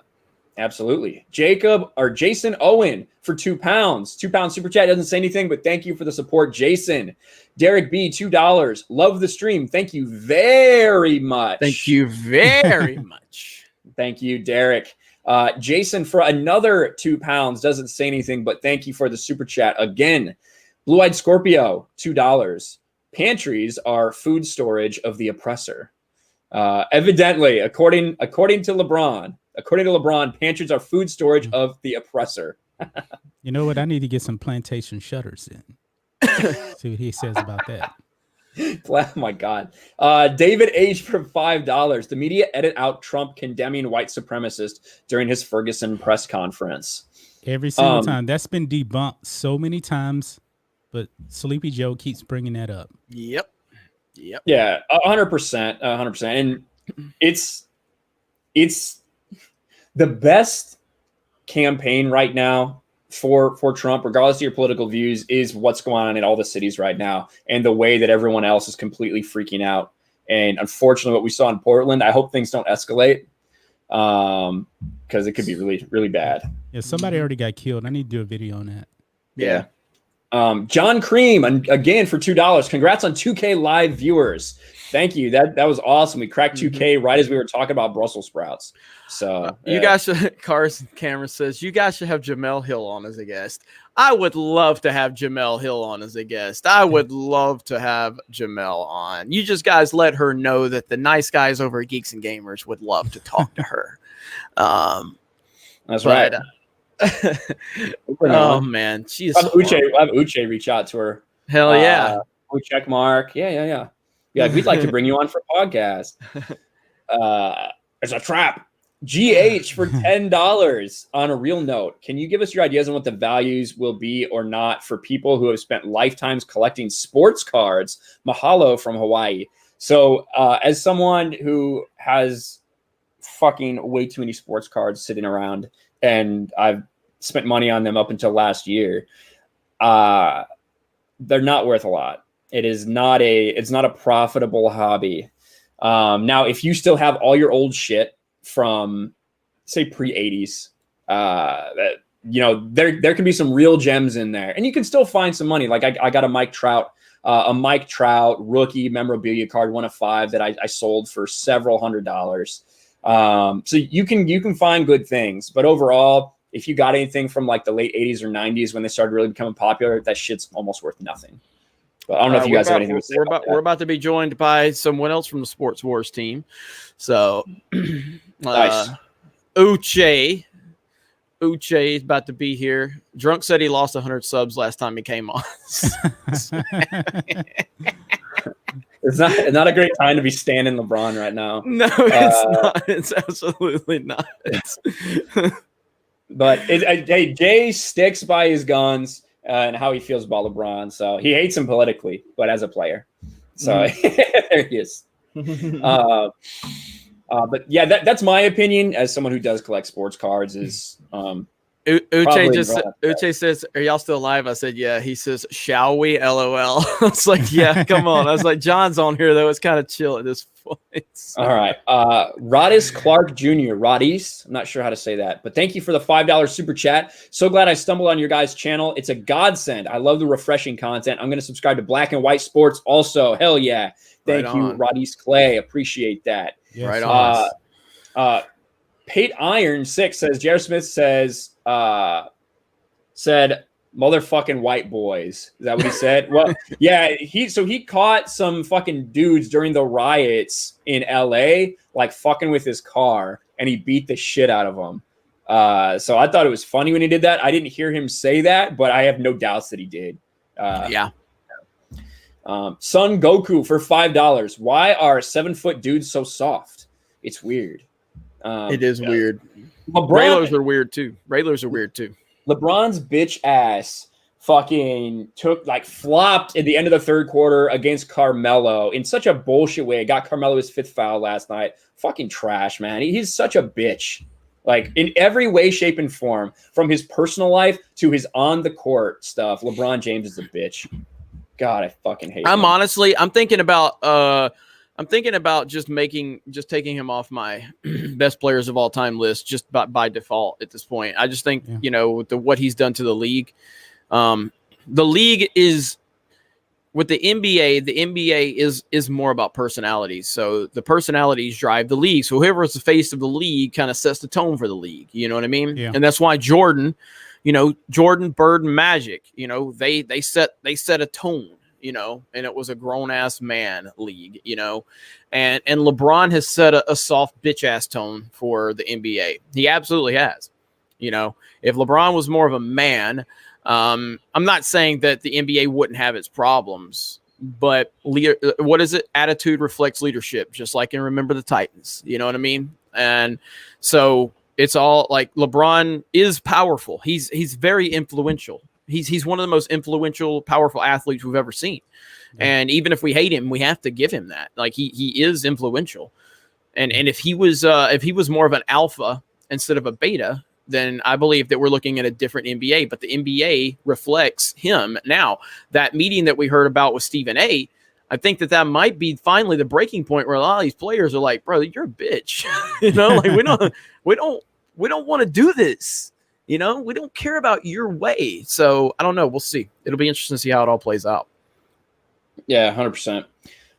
Andrew Black for $5 doesn't say anything, but thank you for the super chat, Andrew. Paulie D, €5. Are any of you guys into football, soccer, to you fine folk in America at all? And if so, who do you support? I am not a big soccer guy. I never have been. I used to follow the Chicago Fire when I was, in the Chicagoland area, but I never really cared about him. I cared about them a lot when they decided to kneel for the national anthem and tell their fans that they're full of shit, essentially. Tell their fans to go fuck off because they booed them because they expressed an opinion and their fans expressed theirs. Absolutely trash. Yeah. So I have a friend from Palestine, and me and him were watching the World Cup. I was trying to get into it. It was okay, but I never watched it again. Yeah. I can't. I've gotten into hockey for short periods of time. Golf is something that I used not to really get into when I was younger, but then, when I was when Tiger really started to, Tiger got everybody involved in golf. You know what I mean? Like, how can you not watch golf when Tiger's around? But soccer is just something that I just never could get into, even with the FIFA games when they were, when they took the next step in the next, some of like the PS2 and all that, like that made me like love those games, but I just couldn't get into the sport itself. Yeah, I've never been into it. Unfortunately, Paulie, I've never really been into it. Thank you for the super chat, though. Fart in the hat for £5. Greetings from Scotland. Best wishes to you all. Take care and be safe. Thank you very much for the kind words. The fart in the hat, and thank you for your name. Again, just to recap this, we do have 1,700 people in here. We are part of Geeks and Gamers, geeksandgamers.com, my website, our website, and that is where you can support us. We have forums over there. You can create a profile for free. You can jump into the forums. You can have a discussion. We have a sports forum. We have video game forums. We have movies. Everything you want to talk about, a general social issues, forum. There's a lot of opinions in there in that forum. And for $10 a month, if you want to become a premium subscriber, which helps the channel, which helps us fund projects like an app. We're trying to develop an app right now for Geeks and Gamers. And so Sports Wars is our sports wing of Geeks and Gamers. We also have a theme park channel called Park Hoppin', very different from this channel. Very, very different. Nobody's going to tell you to suck their dick over at Park Hoppin', okay? Nobody's going to call you a little bitch over there. That's just not what Park Hoppin' is. The main channel, Geeks and Gamers, which are about to hit 280,000 subscribers. The gaming channel, Gaming with Geeks. You can also go to Ryan Kennel's personal channel. You support everybody on the team. And then we'll be on Twitch later tonight, Geeks and Gamers over on Twitch playing Mario Kart. We do that every week on Sundays. So we got a lot of moving parts, a lot. That's right. That is right. And thank you guys for all the support. We're almost caught up on super chats. Jason Owen for £5. Do you think all this BLM bull and all this virtue signaling would be happening with full stadiums and arenas? That is actually a good question. Do I think that in like Kansas City, do I think in Kansas City that there would be some huge demonstration with 80,000 fans that could potentially boo you the fuck out of the place? I don't know. That's really the first time I've kind of thought about that. I think that it's way easier right now for them to do everything they want in this bubble. And that's one of the things the NBA advertised to get the players to buy off on it, ironically, until they fucking boycotted. But what do you think, John?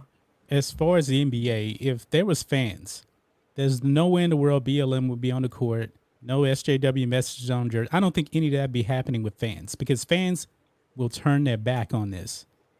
It's pretty clear. Look at the ratings, 40% down. And this is with most people at home. So it's not going to happen. Will the players have probably pushed for it? Maybe so. But will LeBron be advocating for this if fans were there, if he was in, Staples Center? I don't know. Probably not. And what's going on with LA? All those people in LA are moving out. I doubt it. I doubt they would be kneeling for especially kneeling for the anthem. That definitely would not be happening. Yeah. Yeah, that's a good question, and I haven't really thought about that. But that's a really interesting take because, if we weren't in the bubble and they were doing this, fans would, be letting them have it, and rightfully so. What was that game? Was it a soccer game that they booed in Texas? Dallas versus Nashville. Yeah, That's in Frisco. Okay, yeah, I remember that, and that's go ahead, try that shit, NBA. Go ahead. Oh God, I would love it. Not only did they boo, they were throwing stuff at the players. Yeah, there's a couple of people that had to get removed for throwing shit, which you don't need to be doing that. But yeah, boo the fuck out of them. Yeah. Siobhan says, what's John's channel? So your main channel is John Matrix, correct? Yep. Okay. And then Black and White Sports. Yeah, Black and White Sports. And then we have a pop culture channel that we kind of started. That's Black and White on pop culture. Okay. Yep. So, and I see, Stephanie, My Nerdy Home will keep dropping, all the links. So, yep. We've got a lot of people here, a lot of new people to the channel. Hit 30,000 subs on stream, which is awesome. We hit 25 last time we streamed like 3 days ago. Nice. So now we're at 30, which is awesome. Dominican 26 for $5. Owners need to cut NBA players' salaries for all they are losing. Love both Sports Wars and Black and White Sports and Outkick. Real unfiltered news. A lot of people mention all those channels in the same breath, and I like it. Yeah. That is a good thing. That's what we want. We want to emulate Outkick. I saw a couple people talking to them on Twitter. So yeah, guys, if you want us to collab, let them know because we're all for it. So, I would love to talk to Clay Travis. Clay is the voice of the future of sports media. That's exactly what it needs to be. It needs to be like Outkick the coverage. It needs to be what him and Whitlock are doing. If that's the type of sports media we need moving forward. And again, I'm sure I could argue all day long with Clay about actual sports because that's what you're supposed to fucking do. You're supposed to argue. You're supposed to talk shit. You're supposed to have those types of back and forth. But when it comes to the problem with sports, Clay and Jason Whitlock right now are carrying the banner for anti-woke sports, and that's exactly what we need from the future of sports media. And the only way that that's actually going to happen is to continue to support places like Outkick and Sports Wars, Geeks and Gamers, and Black and White Sports. That's the key right there. If you just want to fucking have sports again, support these places that are speaking out. Yeah. Someone said they're gonna have a Jacob Blake bobblehead giveaway when NBA fans start going back. Jesus. Roman hoax for £5. The modern left is truly evil. I've never seen a movement that cloaks itself in supposedly morality and virtue, yet is so openly wicked, vile, and ugly. Listen, it's not everybody. I think we can all safely assume that. I think we know a lot of reasonable people on the left, but there is a portion of it that is definitely getting that way. So thank you for the super chat, Roman. We really appreciate that. And we have a guest. He's triumphant return. He's fashionably late as always. Here he is, ladies and gentlemen. Uche. Uche. Yeah, you're live now. You don't need to say Oh What's up, Uche? What's going on? Have you met Man. John? Have you ever met John? I have not, Mr. This is John- first, John Uche? Matrix. Yeah. What's up, brother? How you doing, man? Oh, dude, I'm subscribed to your channel. Oh, yes, nice. Nice. Gee, okay, Uche, you doing good this morning? You sound good. Doing great. I'm doing great. How about you, gentlemen? Chat is hyped. Are we ready here? Are we ready? We are ready. Uche, I need to get your thoughts. So look at Brando. He's big as fuck. He is a former NFL offensive lineman. So yeah. That's right. Yeah, so just don't ask him about his record versus the Patriots. So it's 0-3.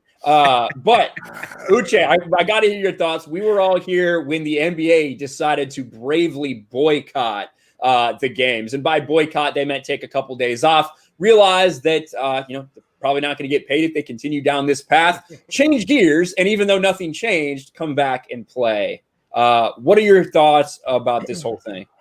Well, look, like I said in the video I did, really, when you make a boycott, it's supposed to be something that's specifically directed at affecting a certain financial bottom line to like bring negotiations to the table.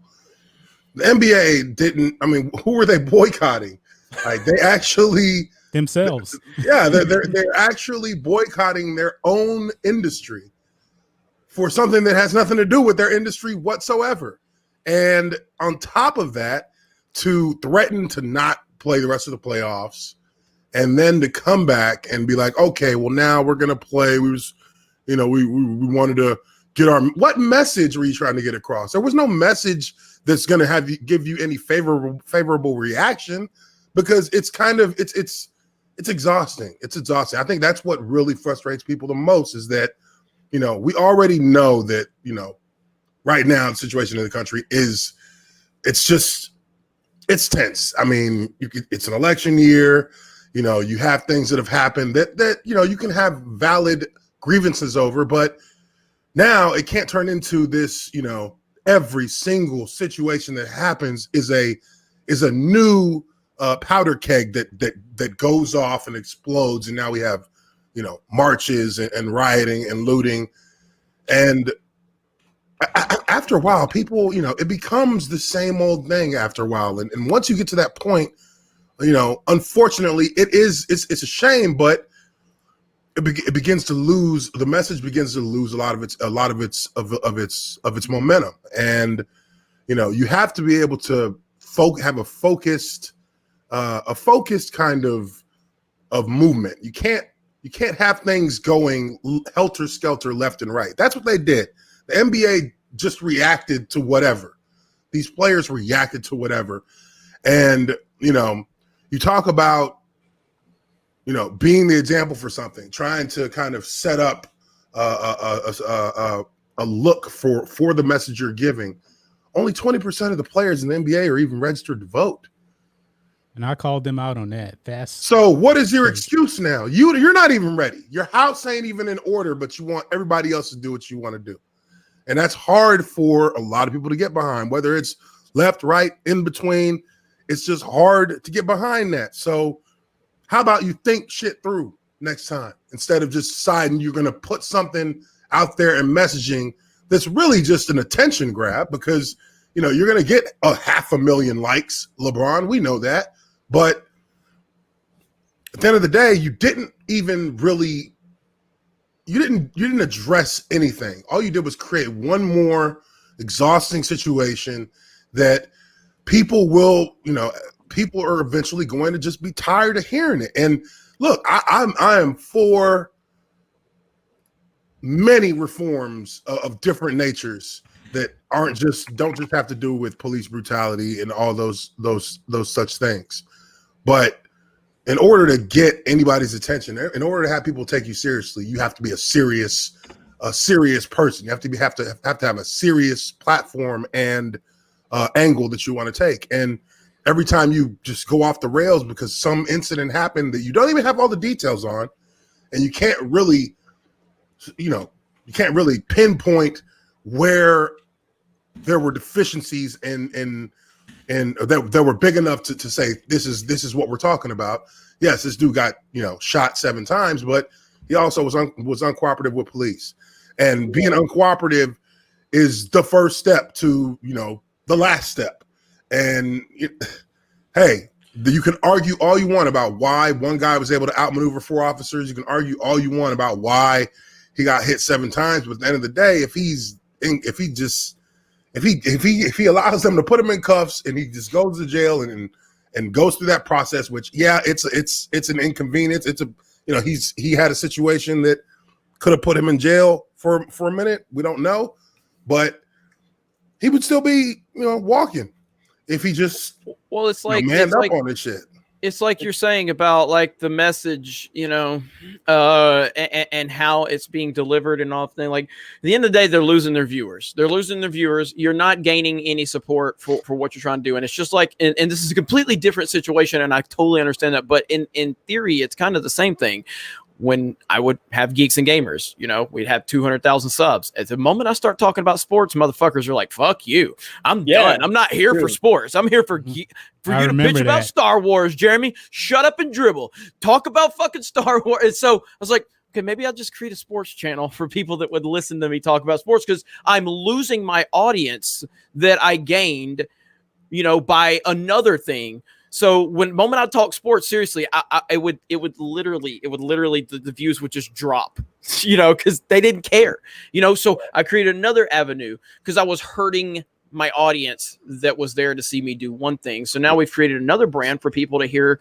Okay, if you want to talk, so if you want to talk about these things, it's not like you can't. It's just that the way it's being done is only turning people off. So it's hurting your message. Yeah, it's almost like ESPN. If you want to talk about that, create another channel called MSNBC. You know what I mean? Like people aren't tuning into ESPN for that shit.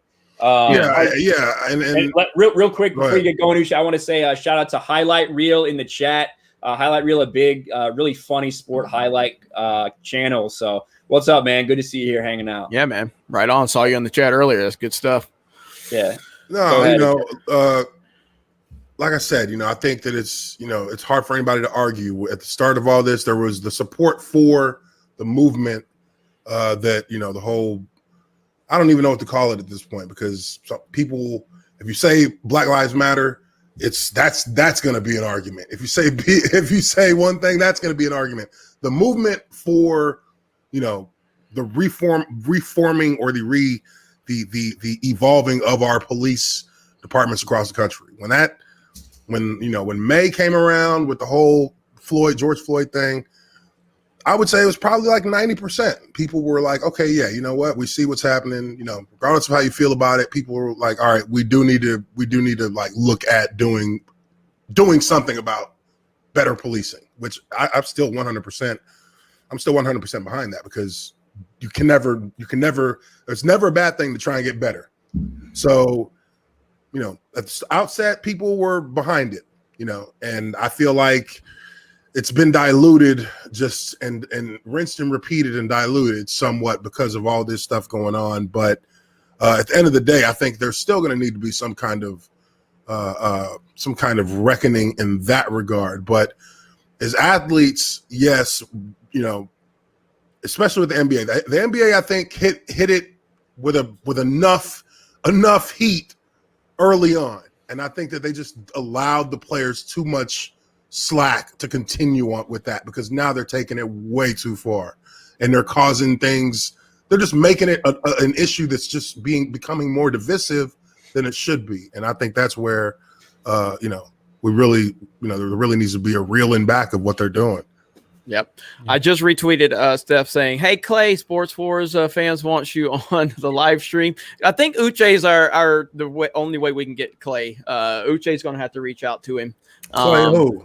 Clay Travis. Oh yeah, okay. So I want Uche to reach out to Whitlock too. Yeah, I bet Whitlock will talk to you on his show too. So I think that'd be really interesting actually to get you two Like, talking. hide me, cuz.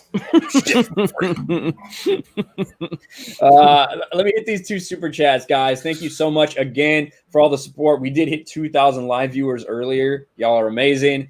Kimberly 30,000 Williams subs and 30,000 Right. subs. Kimberly Williams, $5. Found Sports Wars by accident a couple weeks ago. Now I'm subscribed to all your channels. Thanks, guys. Thank you, Kimberly. Thank you for the support. Yes. I'm glad you found us. The Greg for $5. Daily reminder, fire Chip Kelly. Also, Chip Kelly has more wins against the Pats than Uche in his career. This motherfucker, the Greg, he's just got more facts each and every week we do this, huh? Yeah. He's just on the Uche I on the won against the reference. Patriots. I won. Great game. I'll never forget. And I want to tell this. I've told this story plenty of times, and I'll keep it short. But I'm a big fan of Tim Tebow, and I believe Tim Tebow should have played in the NFL. And first time I met Uche, we were sitting there at the bar, and I was like, "Yeah." I said, "So what's your thought?" We were talking about everything. I was like, "What's your thoughts on Tim Tebow?" He goes, "Oh shit." I was like, "What?" He goes, "Just Google me and Tim Tebow." I'm like, "Oh God, is it bad?" He goes, "Just Google me and Tim Tebow." I was like, "Damn it, you had the whole city of Jacksonville coming after you." Man, I had to have JSO at my house for a few days. It was like, young man, these motherfuckers are coming to get you. Don't talk about old Timmy. You don't do that. You know what happens when you do that. You bring the smite of God down on you. You're gonna have the wrath of the Lord coming after you. See, I like Tim Tebow, the person a lot. Tebow. But Tim Tebow, the football player, no thank you. He's garbage. Who's garbage? I was just saying He he's can't garbage. throw. He People went can't crazy on throw. That's what Stephen A used to say. Yeah, that's exactly what I said. I said he can't throw. All right, I'm gonna try to move away from a Tebow argument. That motherfucker winds up like my 4-year-old. Oh my God. Like he turns his shoulder backwards. Like, what are you doing? Throw it. Listen, I think everybody can probably agree. He seems like a great dude and an actual genuine guy. He seems fake. Like it seems like no one could be that way. But he seems fucking fake. But from all accounts, sounds like a pretty good guy, but just not. He should not be playing football. Well, should not be playing baseball either.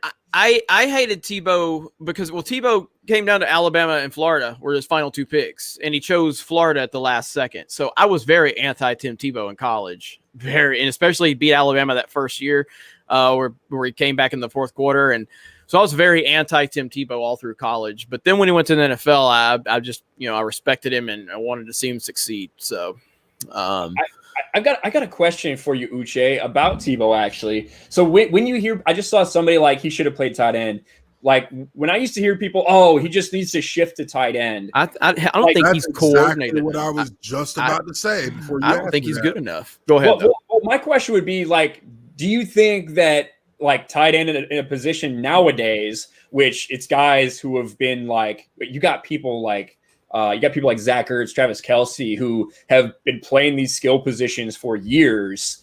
Do you think is that like, you think somebody could just all of a sudden, hey, I'm going to be a tight end now in the NFL? Do you think that's like realistic? Or is that insulting to tight ends or no? Nobody cares? No, I think because the tight end position has evolved so much. And when Tim Tebow came into the league, it was in the midst of that evolution.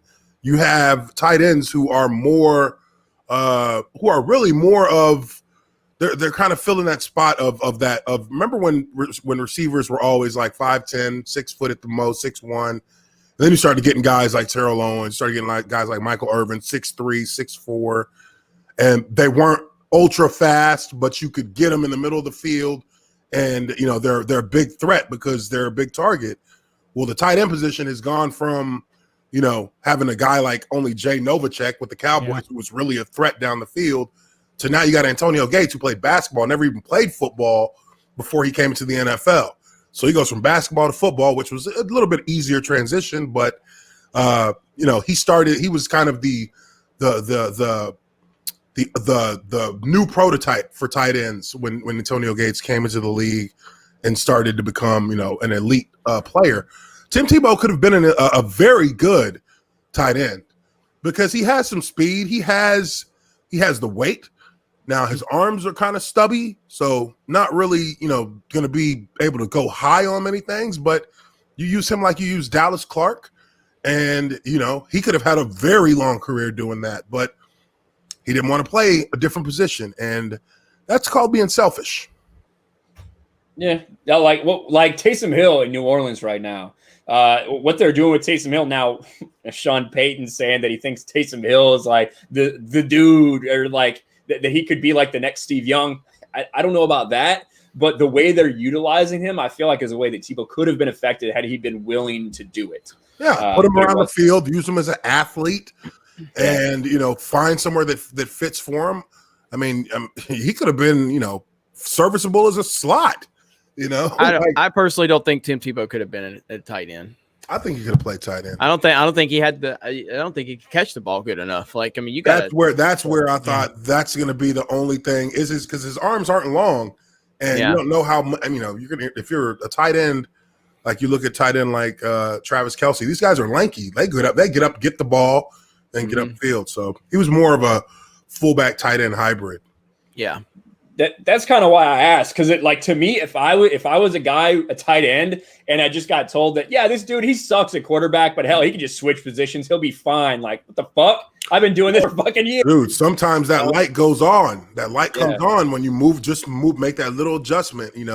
I mean, I don't think there's I don't think, and again, I think it does. I think Brady is far more reason why it was successful, but no one thought Julian Edelman going from quarterback in college could have been a slot receiver, and he turned out to be one of the most effective slot receivers in the entire NFL. You know what I mean? Oh yeah. So, the Patriots did that year in and year out. They'd get guys who were quarterbacks and turn them into tight ends. Zach Miller, he was in Jacksonville, then he went to Chicago. He was a quarterback, and we moved him. We put him at tight end. It took him. He got injured a few times because he didn't have that weight on him. But once he got his weight up a little bit, before he left Jacksonville, he had a good season. He went to Chicago, and he balled out in Chicago for 3 or 4 years. 3 or 4 years out there until he almost lost his leg. Yeah. God, that was fucking brutal. I watched that replay probably 100 fucking times. Oh man, insane. But Tim Tebow talk cost us $200. Yeah, we started actually talking about sports. That's all right. That's all right. What the hell is this? It's sports wars. Sports wars. All right. Let me get back to a couple of these super chats, guys. Rob Job 19 for $1.99. And then Rob Job 19 again for $1.99. Thank you, Rob Job. Blue-Eyed Scorpio, $1.99 says Tebow had the best bounce pass in the history of the sport. Greg,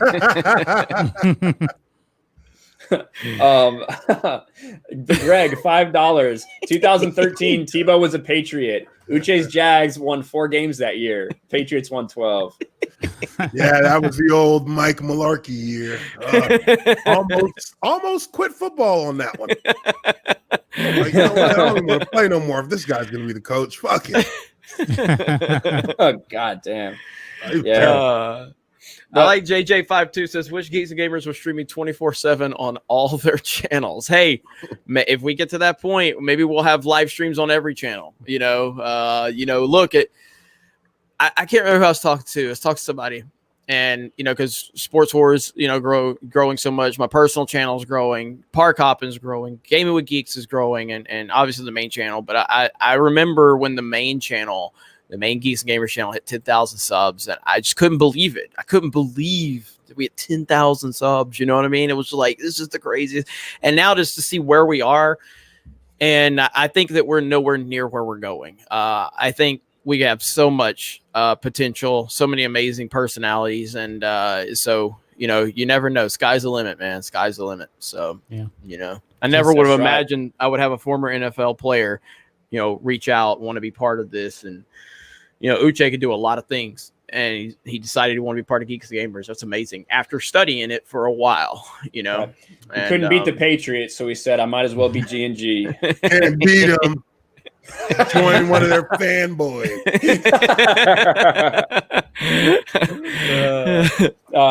Bert for $5. Can we start shipping Jeremy and Kathleen Kennedy? We can call it Operation Sugar Mama. I heard she has connections. No thanks. No thanks.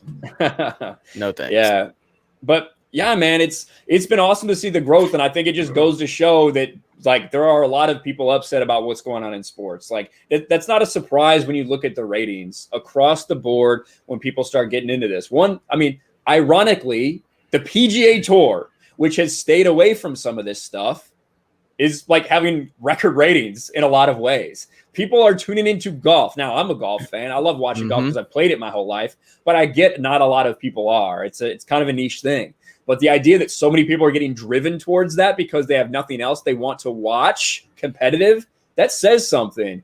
And I'm hoping, listen, Uche might know better than us. What I'm hoping the NFL doesn't go full NBA. But the way Roger Goodell's talking, it certainly seems like it's going to be all about the players and what they want to say. I think that's a recipe for disaster.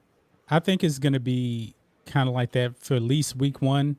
Yeah, maybe that's what we week talked 2, about last week. Yeah, and then they're going to see those ratings decline. Then I think the owners are going to put the clamp down and say we're not going full NBA. Well, I think that the NFL, because the NFL is always, kind of self-contained when they go into those situations after the initial, wave of it. And they've already let people know months in advance, yeah, we're going to be playing the national anthem and the Black national anthem. Yeah, we're supporting the movement, but you're not going to see it plastered all across the NFL's branding because the NFL just will not allow their branding to be to cannibalize itself. And they're going to give players their window. And I think in a lot of ways, players in the NFL understand that, yes, if everybody's doing it at one time, then do it. You have solidarity there to get your message right there. But once that's done, we got to go back to football. Yeah. And then and there will be sectors of the players that have their thing that they do on a weekly, but the vast majority of players on the team it's not going to be like how the NBA is. NBA is much more individualized than the NFL. And the culture that the NBA has grown around is, while it has a lot of perks, and the players' branding is much different than the NFL. The NFL allows for solidarity to be shown, and then once you've shown it, the focus is now back to football. And a lot of the players in the NFL understand that. So once they get through that initial portion of having them do their protests, having the messages talked about in the stadium, yada yada yada, then it starts to simmer down, and you get back to football. Yeah. I think the NFL may give them something. They may put like something on the helmet as a permanent thing for the season, but that's usually nobody can see it though. Yeah, you can't see it that well. I mean, and then that's it because they understand what they have in the NFL. They have, this is America's pastime. Here's one big problem that I think that the NFL is going to have to acknowledge. I think it's probably going to be a big mistake when they play "Lift Every Voice and Sing," aka the Black National Anthem. Yeah, which I never heard of. It's really not. That song wasn't even written for Black people. It was written for Abraham Lincoln. It was written for him. Then some kind of way it got adopted. Yeah. But the thing is, they're going to play that before the national anthem. I guarantee you every player will stand up for that. And then when they play the national anthem, if players start kneeling, then it's going to be a big problem. Oh, so you guys are going to stand for this song, but you're not going to stand for the national anthem. That's going to be a big problem for the NFL. Well, I mean, has there been any talk about that at all? Is whether or not they're going to? They're playing. Oh, it's officially they're doing it. No. I know they're playing it. I'm saying, is there any word as to the plan of kneeling or standing at that point? No. I would think if they take a knee, they take a knee from the get go, and run it through both songs. I don't see that. I mean, hockey players weren't kneeling for the O Canada. They were only kneeling for the national anthem. Wow. Right? Really? Yeah. It's gonna be bad if they do it. Again, it just comes down to it. This is where I think about. I'm saying, I hear it, and I'm sorry to cut you off, Jeremy. No, you good. You good. Go ahead. If people know, people should just, and this is how I feel personally, to make it easier on your psyche and dealing with it, people need to know it's going to happen in week 1. And just I expect it to happen. It's going to happen. Let it be and let it go. I mean, what would be better for the fan bases across the NFL than to really just, I mean, in a way, and I mean, take it for what it is, in a way, ignore it. Because do you want to just get back into this shit we're doing with the NBA right now, argue and you know, have all these different, you know, debates about it, like making it something that really takes up our time? I mean, yeah, it's great for views, but in the general and for the general well-being and kind of, I guess, satisfaction of the greater fan base of the NFL, do we just want to get back to football? So let's just get back to football. Let the shit roll its way through the beginning. But you're saying ignore it. You're saying ignore it. I'm saying ignore it in the regard to don't let it piss you off and ruin your day. You're still going to watch football. So let's watch football. Oh, my day ain't ruined by calling out retards. My day's never ruined by that. I'll be all right. Yeah, it may not be ruined for you because there's a way for all of us to monetize that. But what I'm saying is that for the general well-being of the fan base, like are people going to beat each other's necks over this? Or is that where people want to go with it? All these guys should just stay. I think they should just all ignore any black person that dies at the hands of the police. I mean, just stop being divisive, right? Just ignore it. Yeah. Well, no, that's different, but it's not. It's outside. not look, for fans, you want to see football. You're going to get football. But again, and not everybody can say that. But I want to see basketball too.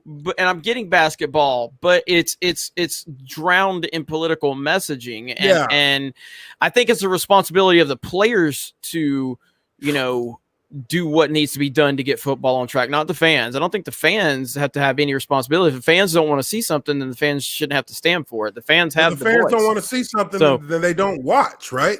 Right, and that's the point. So turn your game on in the second quarter then.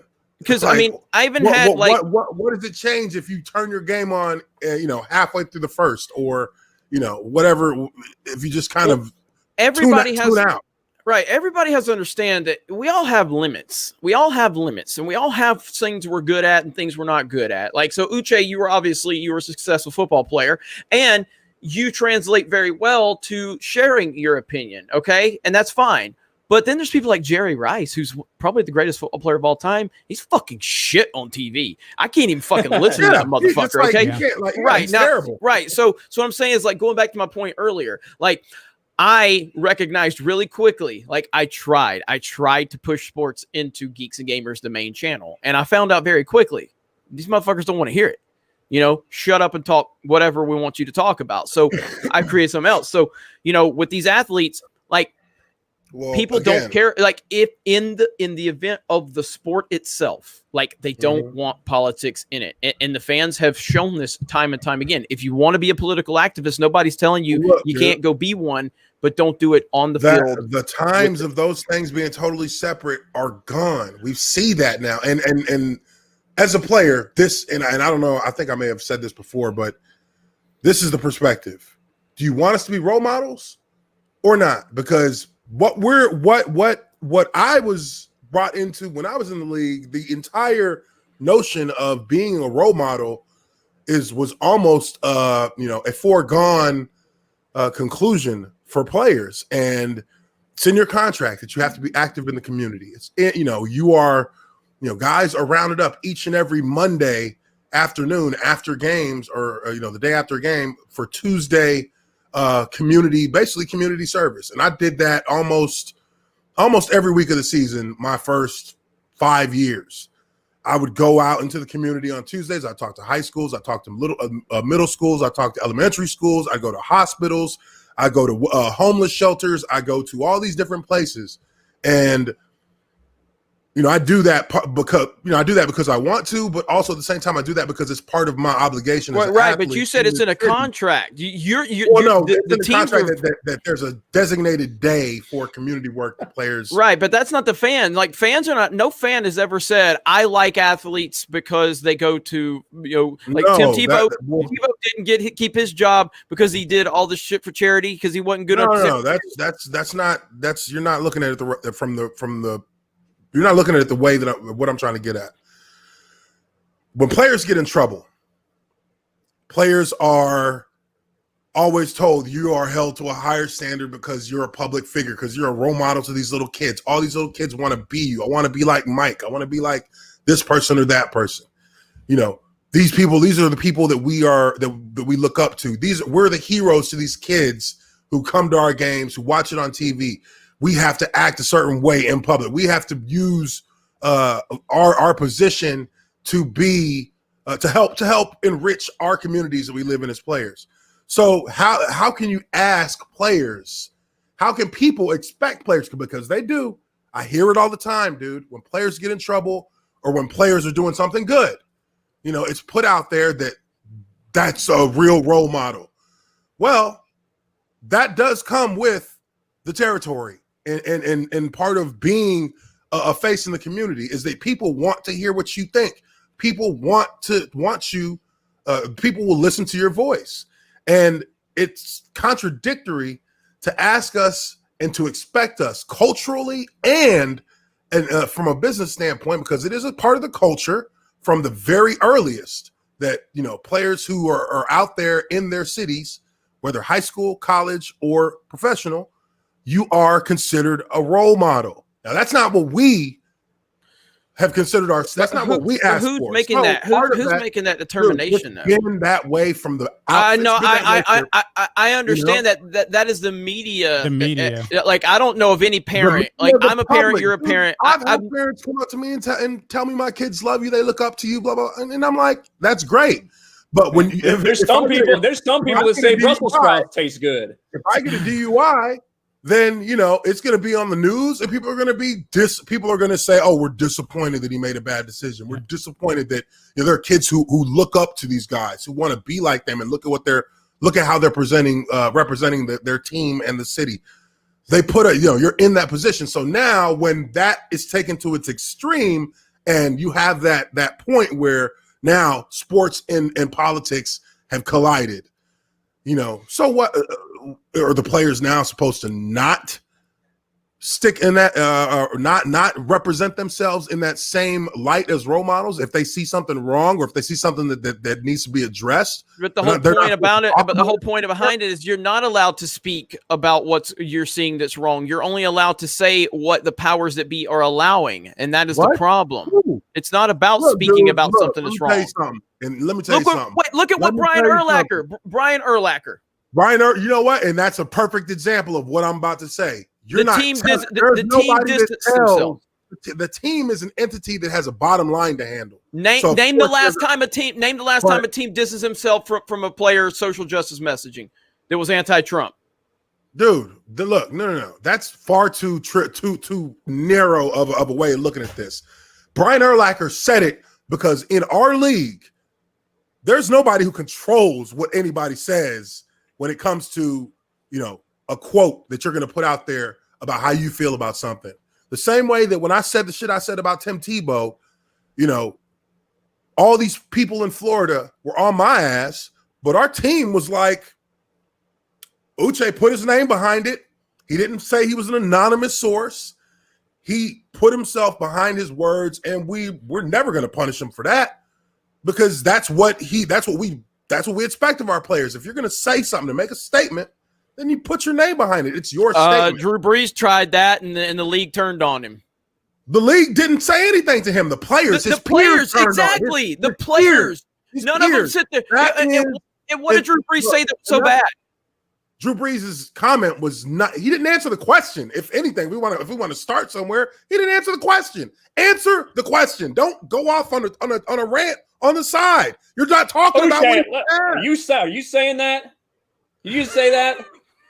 Don't go off on a tangent. You can't say don't go off on a tangent. No, he went off on a tangent on something that was not an answer to the question he was asked in any way.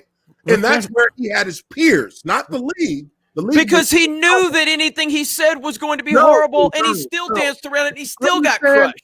Hey, no, all he could have said is, you know what? I believe that if players decide they want to kneel, that's their decision. But I'm personally of a different opinion on how this should be handled. But I understand if my teammates want to do it, that's their prerogative. And no one would have said a word about it because a lot of people have said that to keep themselves from getting caught in the web. So what you're saying, if he would have had the right, if he would have said the right, he wouldn't have thing. been honest then. Yeah, he would have been honest because he doesn't have a problem if his teammates. He clearly does have a problem with it. He said that he didn't have any respect for anybody that kneels for the anthem. Yeah, he said that, and then he explained why. And again, he said he doesn't have it. He said he'll never. It was something like that. He said that wasn't exact words. Himself. He didn't say other people. He was talking about him. He talked about his story, his belief, and his perspective on. Yeah, what a great way to answer the question. On military service and his family's history in it. He didn't answer, does he expect to see it? Which was the question. Do you expect? No, the answer was, what do you think the NFL is going to do, right? That's what he said. The question was, what do you expect that the players will kneel at the start of the NFL season? That was the question. It took the guy like 20 seconds to get to that, but that was the question. He never addressed that, and that was the issue. If he said the exact same thing he said, but before it said, you know what? I don't know how the players are going to approach it. I think that maybe there will be players who kneel, but I have no information to really, say that the guys in the NFL are going to kneel this year. I'm sure that there will be guys who do, but my belief is that I have family who was in the military. I have a history of. My family's history of military service will not allow me to personally do it because, in my view, I think it's disrespectful. But if my teammates, if that's their prerogative, if players decide to do that, then we can probably be sure that we'll see it this year in the NFL. But I won't be doing it, and that would have been a fair enough answer. I would have been like, I got no problem with it. I like Blue Eyed Scorpio's comment. He said, Uche 1v1 me in Apex. I don't think that's possible. But one thing about kneeling for the anthem, it was always about the flag. Kaepernick even came out and said it himself multiple times. He said it himself. It was about the flag.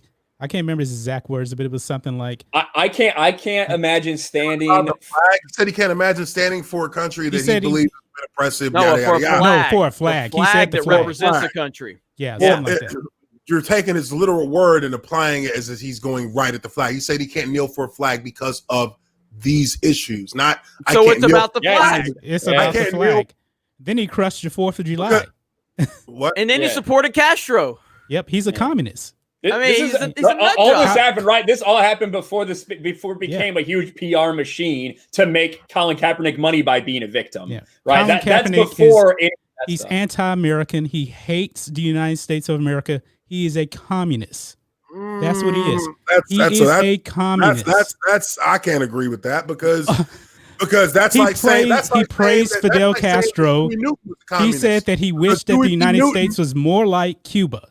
Imagine this. Hey, and imagine this. Drew Brees got more criticism for saying he wants to stand for the national anthem than Colin Kaepernick got for supporting Drew Brees got criticism because he didn't answer a fucking question. No, that's not why. That is absolutely not why. No, they're like, well, I don't think he answered that question right. No, it's because he said what he said about the fucking national anthem. That is why. Nobody cared about his family's history in the military. That was not the question you were asked. So stop being tone deaf. Answer the fucking question. See, it's as simple as that. As a military vet myself, I have little to no respect, actually zero respect for Colin Kaepernick. I do not support communists. I'm not a fan of Colin Kaepernick, but at the end of the day, if you're going to call him a communist, There are plenty of other historical figures in Black history that you could put in that same basket. Malcolm X was very much along the same lines of vitriol towards the American public before he went and made his travels over into the Middle East. I was going to get to that. Yeah. And he changed when he came back from Mecca. Formed his views more in line with Martin Luther King. But, he was, this guy wasn't saying it because he hated the country. He was saying it because he hated the notion that a country that claims to be free is going to have people treated a certain way because of the color of their skin. You completely contradicted the entire principles of the country that is being that of the core values of the country. So how can you tell us that we're being treated that this is a land where all men are created equal, but it's not, and we all know that. If whether you're white, black, or in between, it's not. Those core values of American exceptionalism and patriotism are only held up to a certain degree that it services the interests of the United States. That is something that most people, if you understand history, it's quite evident that is actually the case. Who's going to have a better life financially and have perks? My kids or LeBron James kids? Whose kids are going to have better? You know what? LeBron James, and look, and this is coming from I'm just answering the question. You said Drew Brees dodged the question. Answer it. Who's got a better life? My kids or LeBron? I'm answering it right now. As an athlete, I hate when people say that. Why? Because what the hell? Answer the question. Answer the question. Not answer the question, right? That's what I'm doing. Let me answer. Better not be anything about your history. What do you think it took for me to get to the NFL? Hard work, I'm pretty sure. How long does that type of hard work have to be fucking your life, your every waking moment, for a 2% chance to make it into the top? Are you saying I haven't worked hard to create Geeks and Gamers? No, what? No, dude. Okay, then. So what's the hard work aspect? LeBron James, whether people like him or not, he had a homer at 16. Look, LeBron James, whether people like it or not, he had a homer at 16. So fucking what? I didn't have a fucking homer at 16. He was talented and he worked his ass off, and he had to work his ass off to be as good as he is. Nobody's just good. You have to work, and he did that. So you can. Right. I agree. I agree. It's about hard work. I'm not saying that, but LeBron is saying hard that. Work. I agree. LeBron is saying that no matter how hard you work, that the system is racist towards you, which is complete bullshit. That's what he said. No. Well, again, like I've said before, LeBron James isn't very good at actually articulating messages. So that's a lot of times when he says things, he's not even using the right words to actually describe what he's trying to say. And on one end, he says something like that, and now we sit here and we argue. Oh, he's saying that no matter what happens, the system is racist against you. To a certain degree, there's truth in that. There's a certain truth in that, but it's not a blanket, all-encompassing, 100% like applied in every situation fact. Because some people fuck up and they get caught in the system. And when you get caught in the system in this country, you got to have money to get out of it. Now, when you look at, certain things that have happened as far as like redlining districts, which is something that's a fact. That's what banks did. If you were an African American and you had the money and you wanted to get a house in an affluent white neighborhood, there was literally a wall there that they put there. They would not grant. How long ago was that?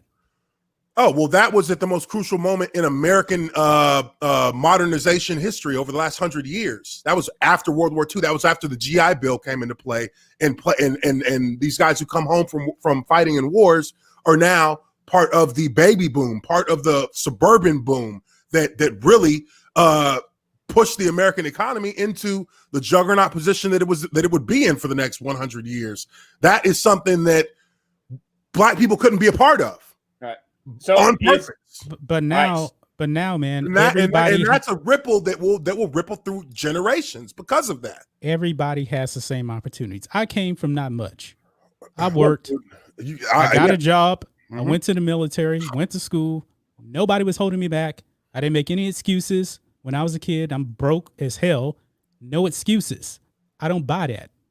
I don't buy, oh, you're here right now, they're keeping you down and all this other. This is complete BS. All of my friends, we all came from the street.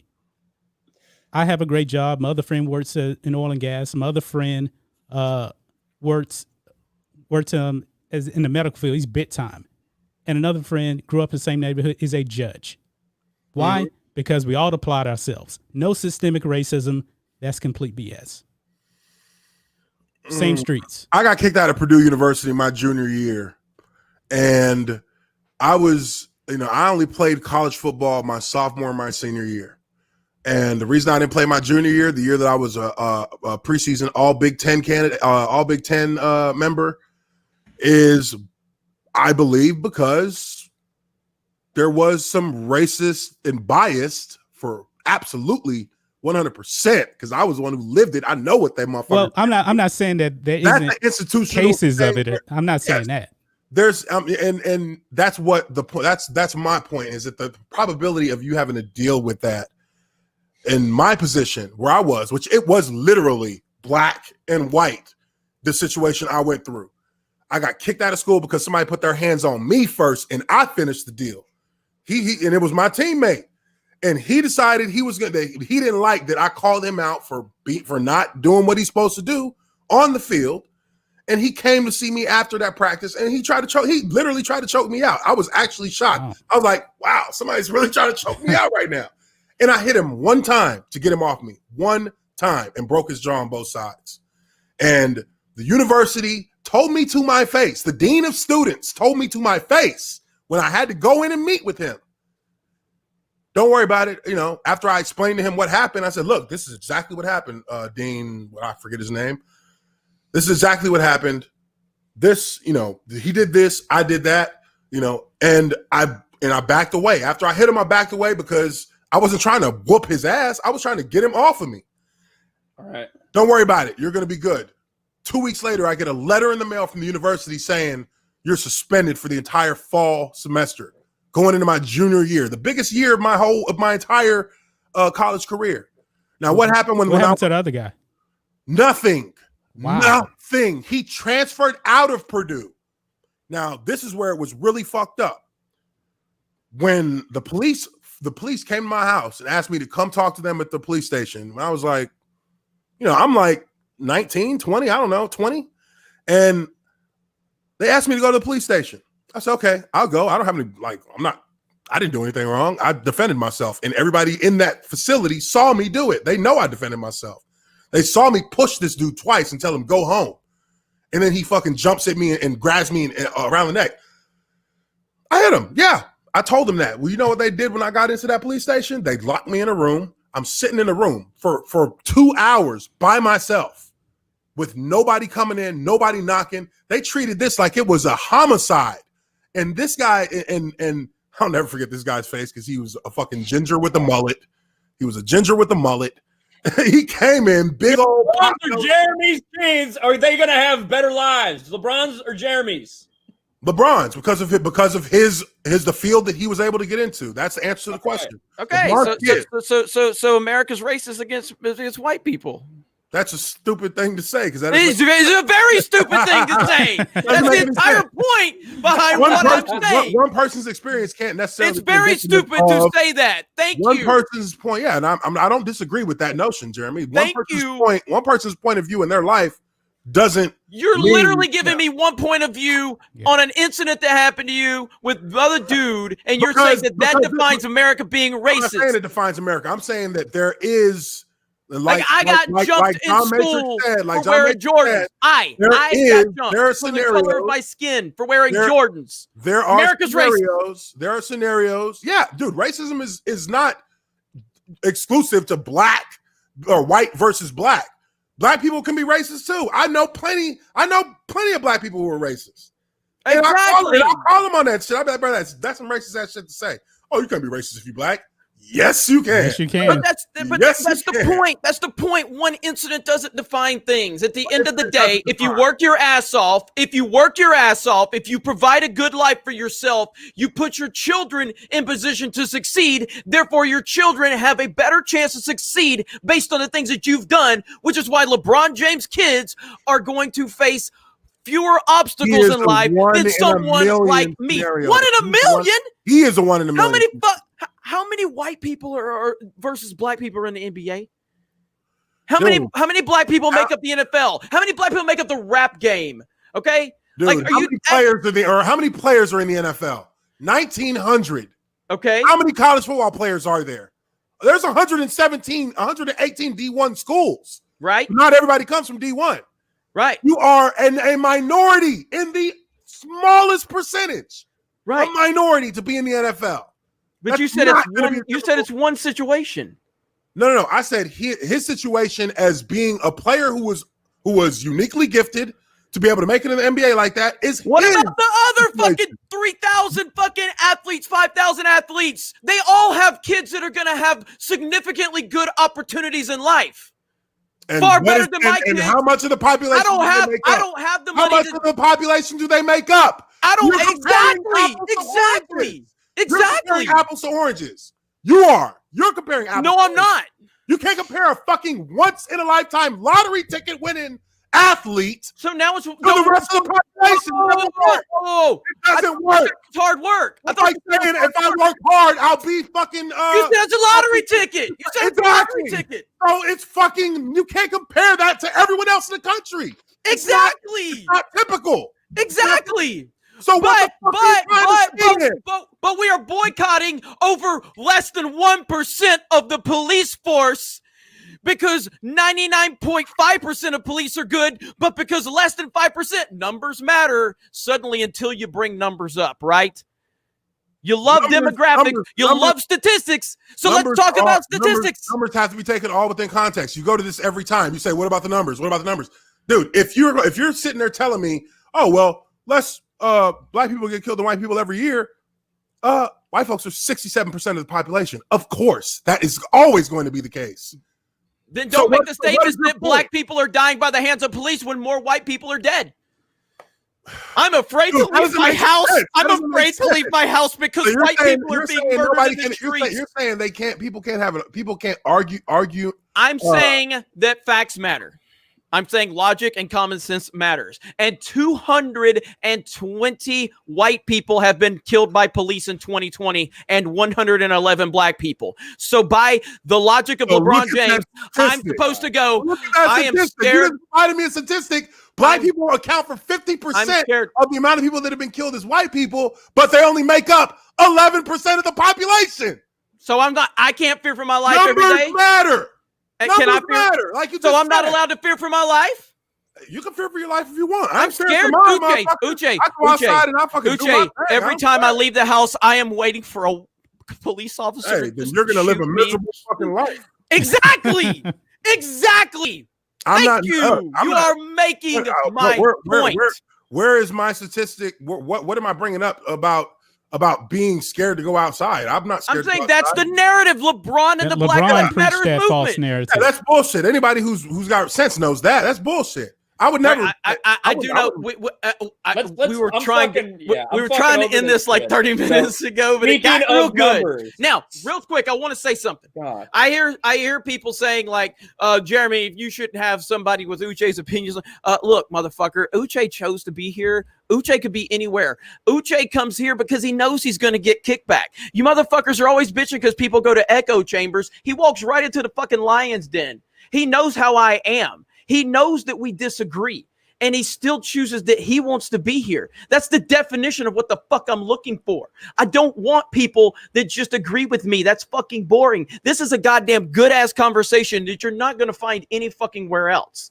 That is the beauty of it. This is one of my favorite live streams we've done because of the conversations, because there are perspectives from all across the board. There are.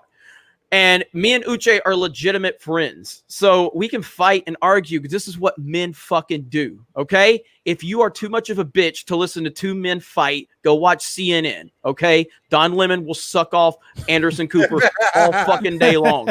We fucking argue and we fucking fight. And trust me, when the NFL season gets here, once we get beyond the fucking politics, this is the type of shit you're going to find on this channel when we're actually talking about X's and O's and shit that's going on the field. It's what we do. Yeah, I mean, all right. Speaking of, I gotta get these super chats.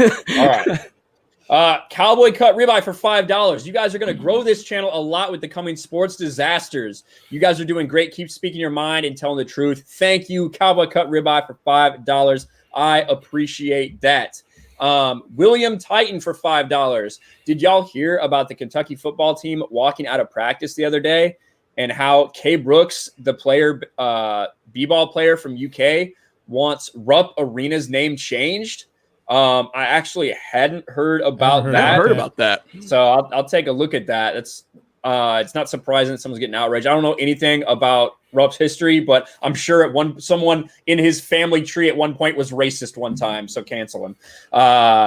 Mystic Melody, $5. Really? You think the NFL is handling this well? I used to look forward to watching some of the games. Now when I think of the NFL, it just pisses me off. Thank you for the super chat, Mystic Melody. Now we're going to have a couple super chats about Uche here. Miss Martin Muses gives a rose. That one's not about Uche. It's just a super sticker. Thank you, Teresa. Roman Hoax for Uche £2. always dominates the super chat conversation when you get here. Roman Hoax for £2. Imagine having a stupid athlete as your role model. Thank you for the super chat. Bobby Sharps for $5. Uche, you choose to do or be that because it benefits you. Spitting on the other side is just stupid. I think he's talking about the role model stuff, if I had to imagine. Thank you, Bobby Sharps. Really appreciate it. The Greg for $5. Can we give bottom right guy some time? He's talking about John. You three dominating him like a Pats versus Jags game. Thank you, the Greg. Son of a bitch. John for $5 says Nuwari is a triggered SJW. Oh, Wow. Thank you, John. Wow. Hold on. Now let's get something goddamn straight here, people in the chat. Uche does not subscribe to either one of these fucking extreme sides of ideology. I'm almost a complete neutral. Like neutrality is where I like to sit in the grand scheme of things. That's why I can be friends with somebody like Jeremy and not, look at him and judge him or think that he's any kind of certain way. Because to me, it's not about it's not what you believe is what you believe. And if you're a cool person, if you're a good person, regardless of what you believe, we're boys. A lot of my friends are Trump supporters. And That is something, and I gotta say, and Uche, you go long, so I gotta, look, an SJW wouldn't be here. When I shifted all of the conversations, like Geeks and Gamers used to ride the fence, and I finally got tired of the political bullshit. And I was quiet about my opinions. I was quiet about being a Trump supporter. And then, late 2017, early 2018, I kind of shifted the focus of Geeks and Gamers. And I went full, calling out identity politics. I had literal SJWs on this team, okay? And when I made that shift, these people, and they knew privately I was a Trump supporter. But when I went public, holy fuck, there is no goddamn way these motherfuckers could be affiliated with me in any capacity.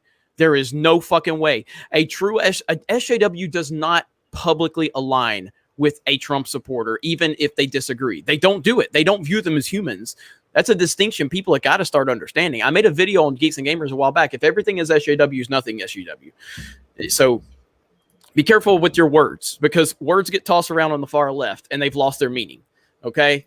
I am here to tell you, and not that Uche needs me to defend him, but I'm just saying, you don't understand what an SJW is. If you're thinking no SJW is going to sit on this panel and talk with us. It's just not going to happen.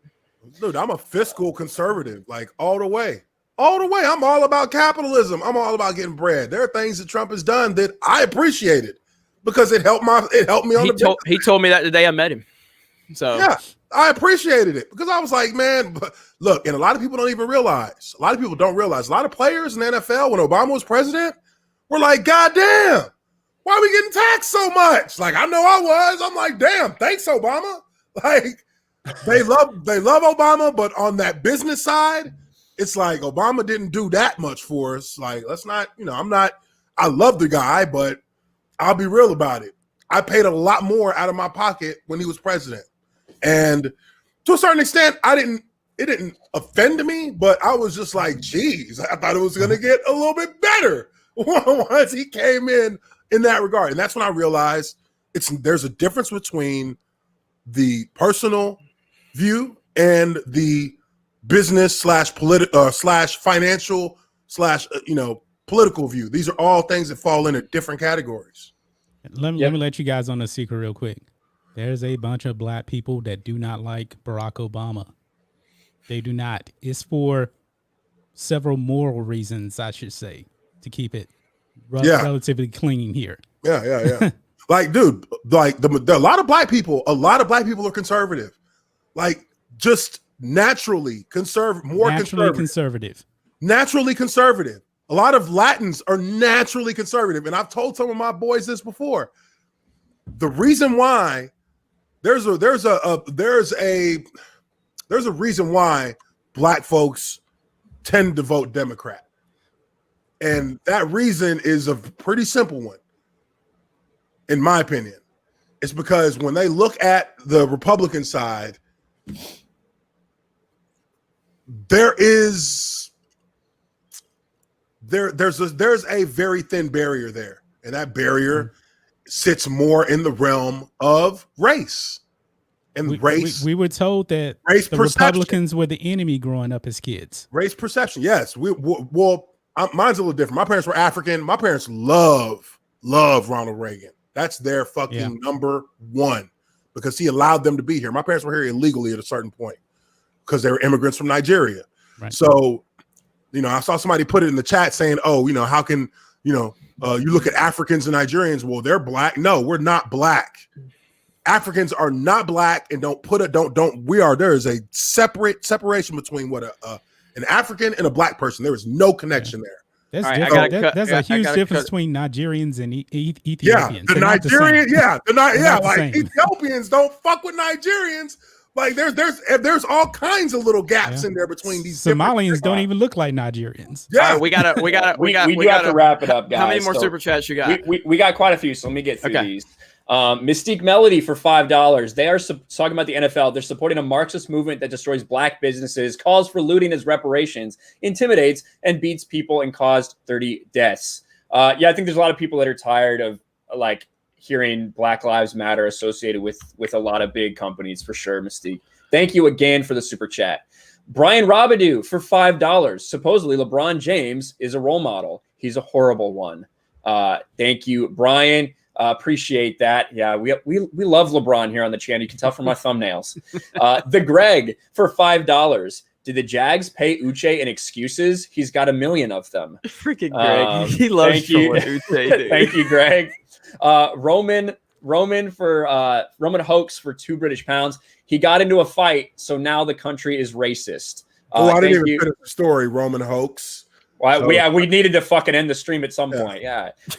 Johnny Pillow for $5. I grew up in Acres Homes 44 H-Town, y'all, and privilege. We don't even talk about this stuff in Houston.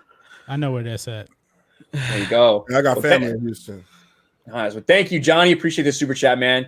Blue-Eyed Scorpio. Speaking of video games, some people say Brussels sprouts are good. I hate Brussels sprouts. The video is so funny. Yeah, that's fucking hilarious. Roman for £5 British. Uche is in denial. He supports a movement that calls for removing black fathers from the home. Literally the number one problem in black communities. Strange. Do you support? Do you talking support about the BLM organization talking about they don't like the nuclear family? Yeah. Dude, look, I don't even give a fuck about the BLM political organization. I never have. I never paid attention to that for a second. I don't care about that.